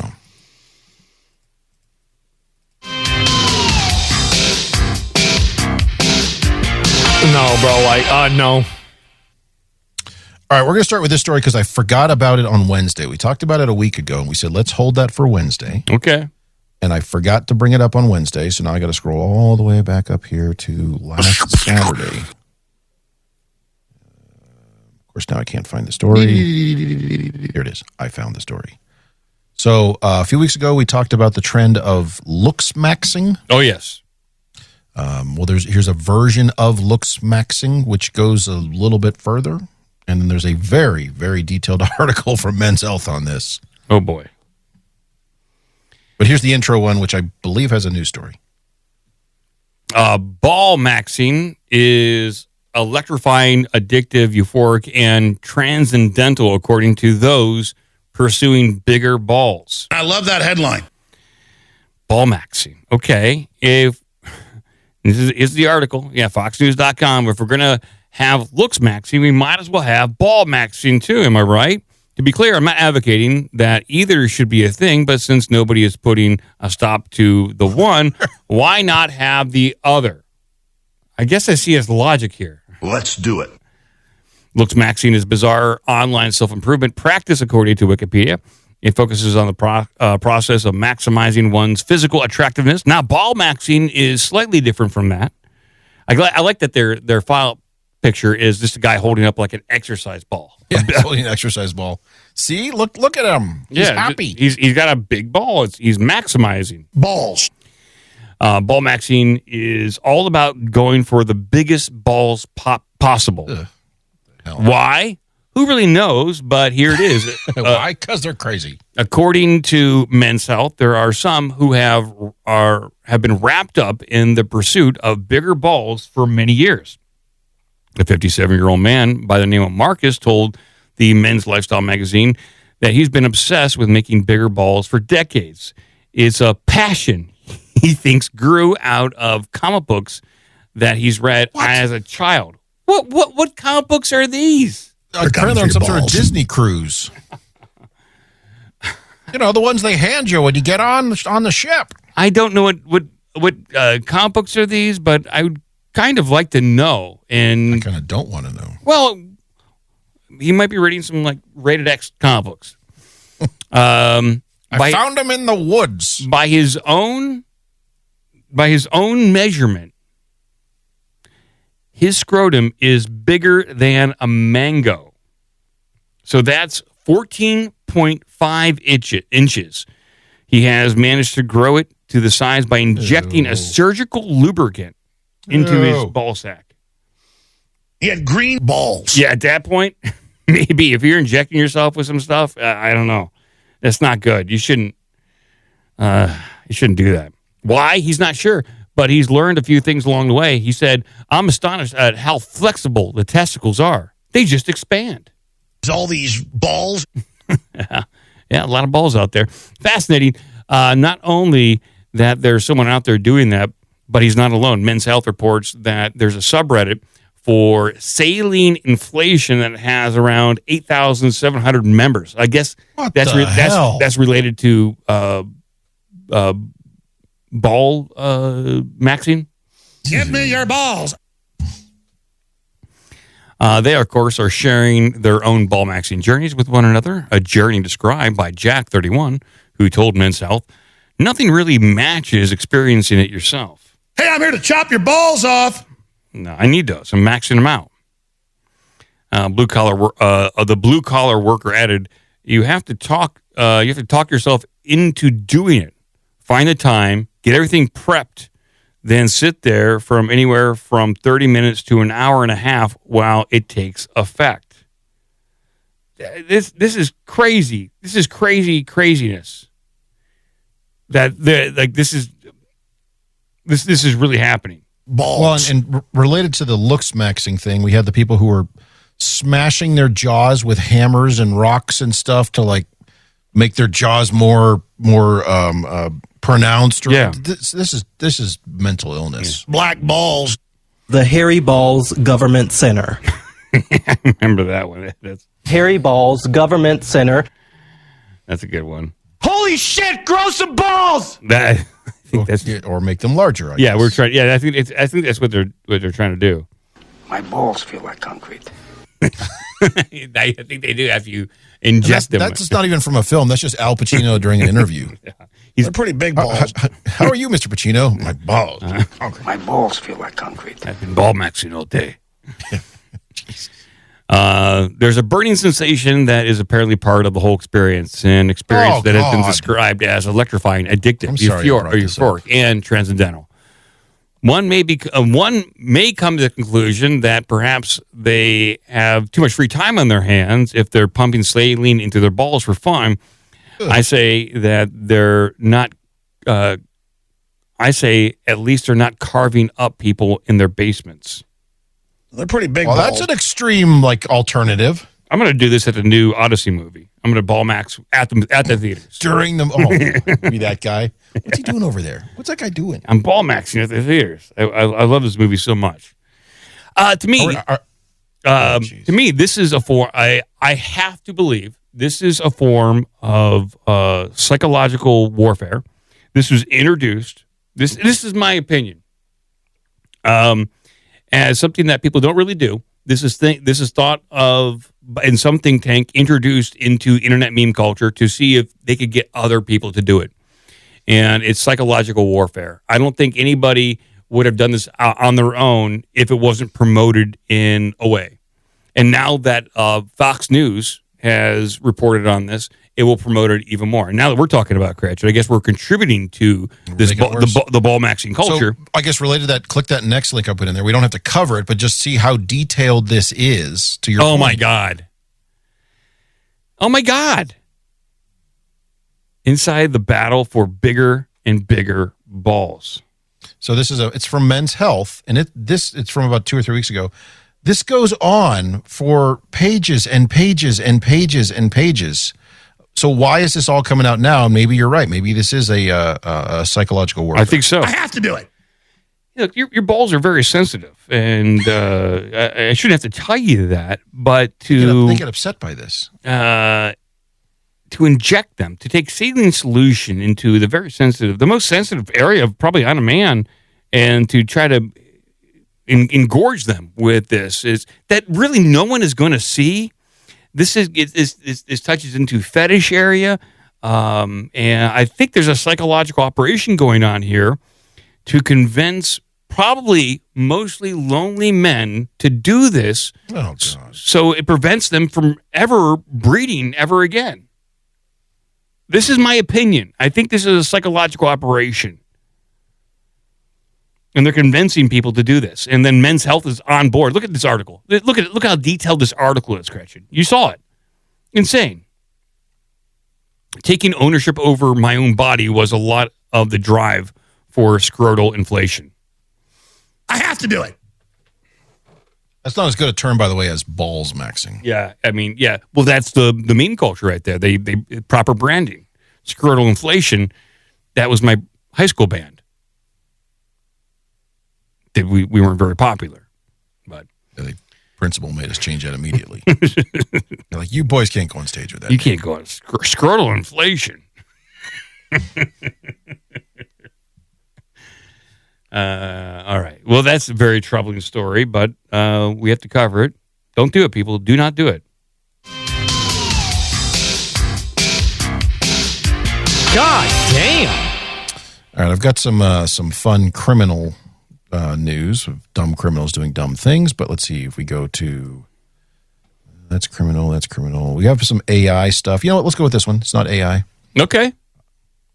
So you notice Microsoft. This episode, no UFOs, no AI, no real paranormal stuff. Taking a little bit of detour from that stuff. Okay. So doing some different stuff here. You know what? You just reminded me. I did note it in the Carrot Shop a few days ago when you dug it up. We keep joking about it, and I think we have to revisit this story. So I'm going to force some paranormal news here. That's fine. You were able to track down the original mention of the muscular backside Bigfoot in 2021. Yeah, for people new to the show who probably heard us mention that story about the very muscular buttocks of a Bigfoot, it's a legitimate story that we covered years ago. I think it was in the episode like 7, 8, 80s or something like that. That's where I dug it out from.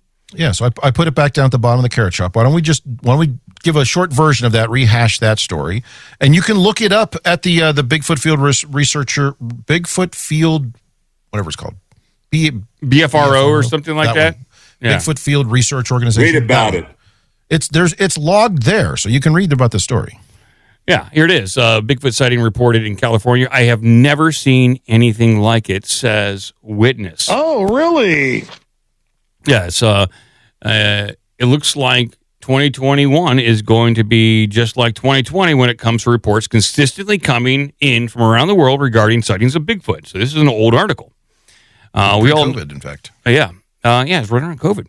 Well, there is a reason why lawmakers in Oklahoma recently introduced a bill to institute an official Bigfoot hunting season down there. Remember that story? The Bigfoot hunting license in Oklahoma. Yep. And there's a reason why Bigfoot goes by 58 different names in countries around the world. And of course, it's because he's real. For further proof of this fact, we head to an area just south of Garbersville, California. It was there on Highway 101 that a man named Rick Bates recently had his very own unsettling experience with Sasquatch. The Bigfoot sighting took place on Saturday, January 23rd, 2021, between Benbow Inn and Richardson Grove. Bates reported his encounter to the BFRO. I was driving home from Brookings, Oregon. I was southbound on the Highway 101 south of Garbersville and south of the Benbow Inn. The road makes a few turns and the speed limit drops in that area. As I rounded the sweeping right hand turn, I saw a figure on the southbound shoulder of the highway. I was the only vehicle in the area around 8:15 p.m. My speed was about 45 miles an hour as I passed the figure. The figure was lying on the shoulder of the road on its right side. I estimated the height to be around 7 feet. I was looking at the creature's back and I noticed it had broad shoulders and it had a thick torso shape. While the shape was similar to a human, it was not a human.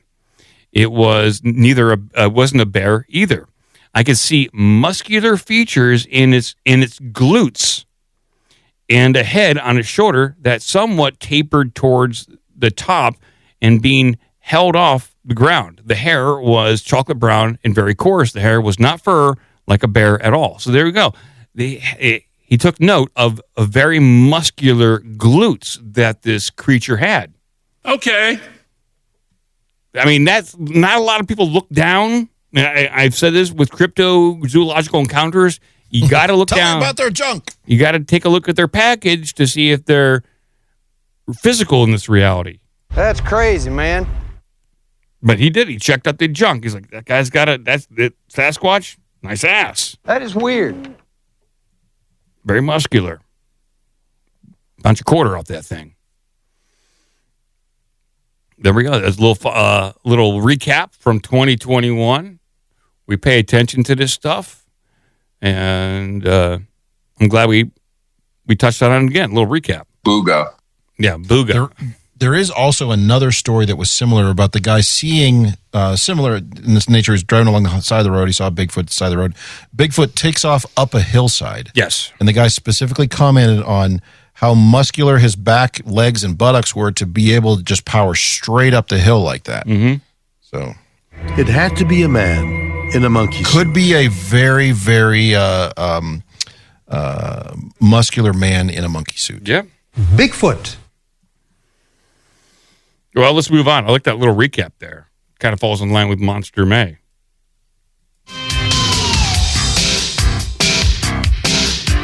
That was Jeff Goldberg. All right, let me see. A couple people posted this in Discord. I have two different versions of this story, but we're going to start with this one because it's local news, and we love local news stories. Some people in the chat are saying that Bigfoot was ass masking or glute maxing. Glutes masking. Or I saw someone comment. Ass masking. Butt maxing. Butt maxing, yes. Yeah. Hilarious.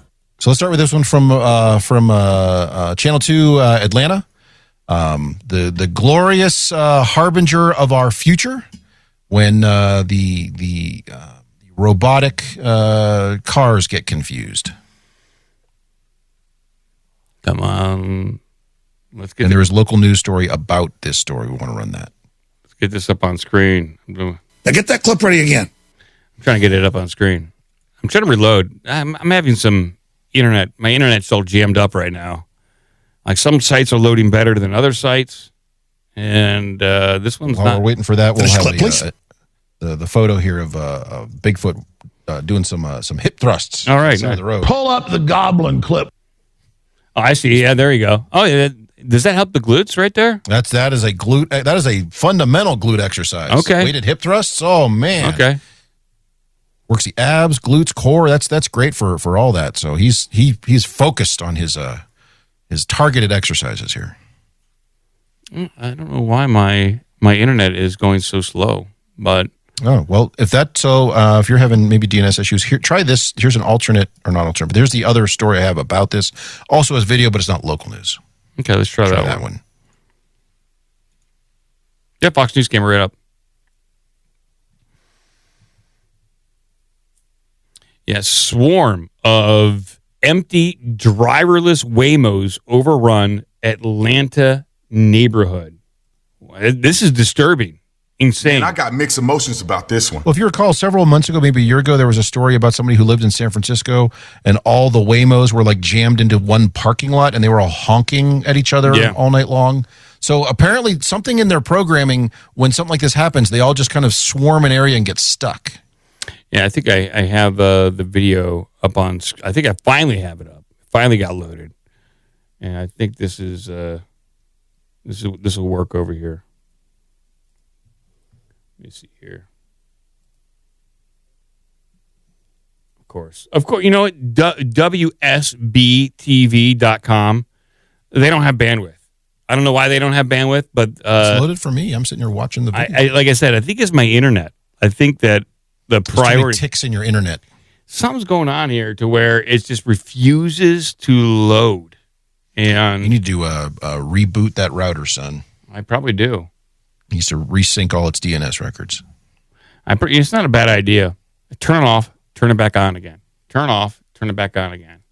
Can't hurt. Yeah, because I have to load it on one screen in order to play it, and then here we go. This video here captured several of the self-driving cars just clogging up a neighborhood cul-de-sac. The people living in the Northwest Atlanta neighborhood say dozens end up circling their community. Channel 2 Steve Gelbach is on one street where they want the Waymos to stop. It's almost every little cul-de-sac around our area, so I think it's a real problem. Waymo after Waymo after Waymo enter this dead-end street, usually early in the morning. I think yesterday morning we had 50 cars that came through between 6 and 7. Oh my God. Neighbors on Battleview Drive started seeing the autonomous driverless cars 2 months ago, but the groupings and large number of Waymos just started circling in and out in the last couple weeks. They even shared video with us when neighbors used this little guy to put him right out here in the street to block the Waymos from getting into the cul-de-sac, and you can imagine what happened next. And we had at one point 8 Waymos that were stuck trying to figure out how to turn around. The Waymos are empty and not picking anyone up, and parents are worried, not only calling it excessive, but dangerous. We're families, we have small kids, we have animals and pets, we've got kids getting on the bus in the mornings, and it just doesn't feel safe to have that traffic. Neighbors reached out to Waymo and have not got a response. They've also contacted their council member, representatives, and GDOT, and don't know what to do. We would just like to see them stay on main traffic roads. I don't think there's any reason to be on small residential cul-de-sacs if they're not picking up somebody. Steve Gelbach, Channel 2 Action News. Oh, Steve Gelbach. Meanwhile, Waymo is recalling thousands of its cars because of a software issue. The National Highway Traffic Safety Administration says the self-driving cars AI detect robots flooded roads, but still continue to drive through them. Waymo says a software update will help. However, the company admits it has not fully solved the problem. Oh, we don't know what's going on is what they're saying. And there was that one shot there of them showing them all on the street. And there must have been about 20 in that shot. Oh my God, yes. And if you remember that film that the Barack Obama produced propaganda piece about the end of the world, and one of the things there was the self-driving cars that were smashing into each other on a road and blocking the highway. Yes, this is almost like almost kind of like Maximum Overdrive, where it's a little stupider version. The Stephen King short story. Yeah, a little bit like that, but maybe your Barack Obama produced end of the world hacking movie is a little bit more accurate. Well, yeah, that would be very annoying for the neighborhood. Yeah, dangerous. And I wonder why that is so it's got to be something with the AI. They must have picked out a safe space. And since that's basically a roundabout, what we saw there, so very easy for it to navigate. And if you don't know where to go to this roundabout and then redirect yourself to find your orientation. It must have decided on that. Yeah, I suspect there's some sort of logic in their program that has is that a waypoint? Is it is that like a reset location? Something's going on there, and somebody probably uploaded new, because they made a comment there about a software update because of construction and roads closures and whatnot. I'm sure they're regularly updating the database of the local roads they can go to, which roads are open, which ones are closed, which ones are one lane, that sort of thing. And so clearly something's gone wrong, and they're just all smashed into that. Computers broke. They're just smashed into that neighborhood. So, but is it that far off to say you could have self-driving cars causing all sorts of problems on the highway? I wonder if someone from Waymo works in that neighborhood, and that if they do have any sort of AI attached to this, the AI decided, like, if we're running into a problem, we got to go talk to Greg. Greg's in the neighborhood. He'll help. I mean us. G-Dot. Yeah, G-Dot. Yo, we got to get a hold of G-Dot. This guy will fix this. Computer's broke. Or did G-Dot open up his laptop and it said, okay to use your location? He was like, yeah, sure, why not? Then I'll just come into his house. He's like, oh, my God, no.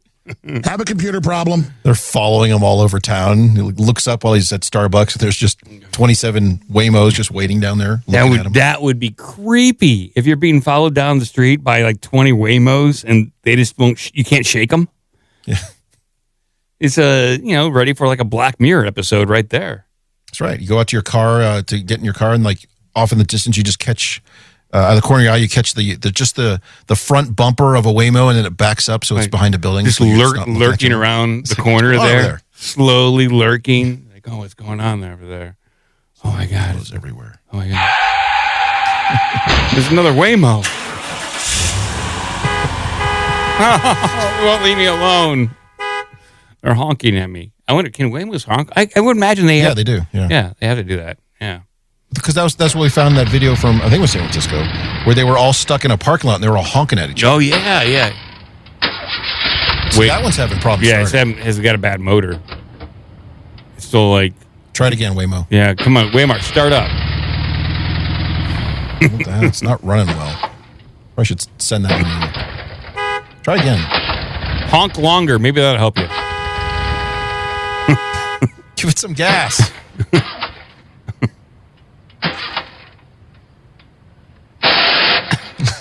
Oh, Lord, it just cranked that starter. That starter motor needs replaced. Come on, do it. Crank it up.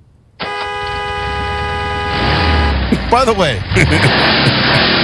what are your thoughts? You call a robotic car. It comes to your house, it turns off, and then as you walk out, it starts up, but it's starting up that way. What are your thoughts about getting in that vehicle? Oh, it would be a story to tell, that's for sure.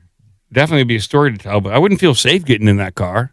I'd ask for a new car, but like out here, maybe that's what G-Dot did and why there's 40 of them over there. So I took an Uber. I ordered an Uber a couple weeks ago. It took 45 minutes for an Uber to get out here. So I'm like, they don't even want to come out here. Like I got lucky, and the guy who picked me up was like, I don't even like. No one really comes out here very much. So I just did it because you know. I was going downtown anyways, so I was like, you made them drive all the way out to you and then all the way downtown. I gave a good tip. I was going to say that probably cost you $60-$70. It cost about $60. Yeah, I had to get downtown. Last year when I was traveling for work, as I do. By the way, I don't know if you saw my note. I will be missing Wednesday the 3rd, I think, whatever that first Wednesday is. So yeah, I'll be back in time for Saturday. Get back late Friday. Anyway,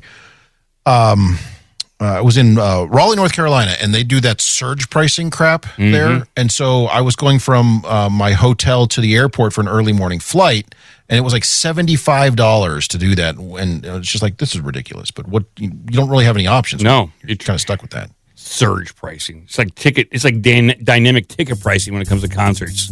Bunch of BS. My other option was they said, well, we do have a Waymo. It has a starter issue, but we can do that. Maybe. Don't trust that. Got a bad clutch, but it'll get you there in second. And it's going to honk a lot. We're going to burn up the transmission on this one, but we'll get you there. It's got cartoon tires, too. It's got under-air tires and bad brakes. Well, thank you, everyone, for joining us on this Saturday show. I'll be back Wednesday. I think Wednesday, Cratchit, you're not here. And Saturday, I will miss next Wednesday and next Saturday. Yeah, next Saturday. So I'll see if I can get Joe. If not, Charlie. If not, just do a solo show, and I'll probably do like a little streaming show, something what Asmongold does, where he displays videos and comments, and I'll do some news and stuff. I'll touch base with people, and definitely leave the phone lines open. So I'll figure something out. That sounds suspiciously like Night Talk Live. It's going to be very night talking, considering I do Monster May next Wednesday. Probably will be very night talkish. Dun, dun, dun, dun, dun, dun, dun, dun. I don't know if you saw, I dropped 2 links into the Carrot Shop earlier today about underground testing and ELF patterns in geological rifts and stuff going on that might be, it's pretty well researched if you want to. Yeah, I'll check that out. I saw that. I'm going to check it out.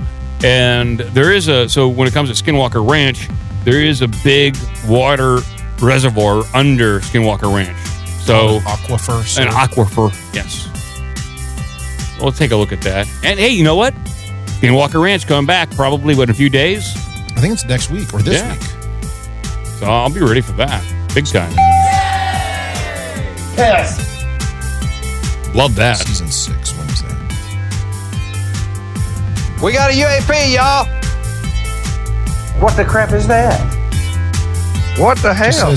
Now it just says 2026. It's 2026. I swear it said it was like coming up in May. I'll find out. Did you see that? Yeah, I saw that. All right. Thank you, Crasher. Thank you, everyone. Shabla goo. And keep watching the skis because they're airdropping ticks right on your house. His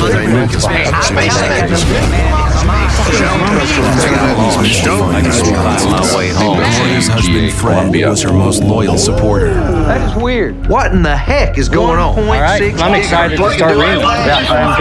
1.6 gigahertz. I think it's fortuitous. It's fortuitous.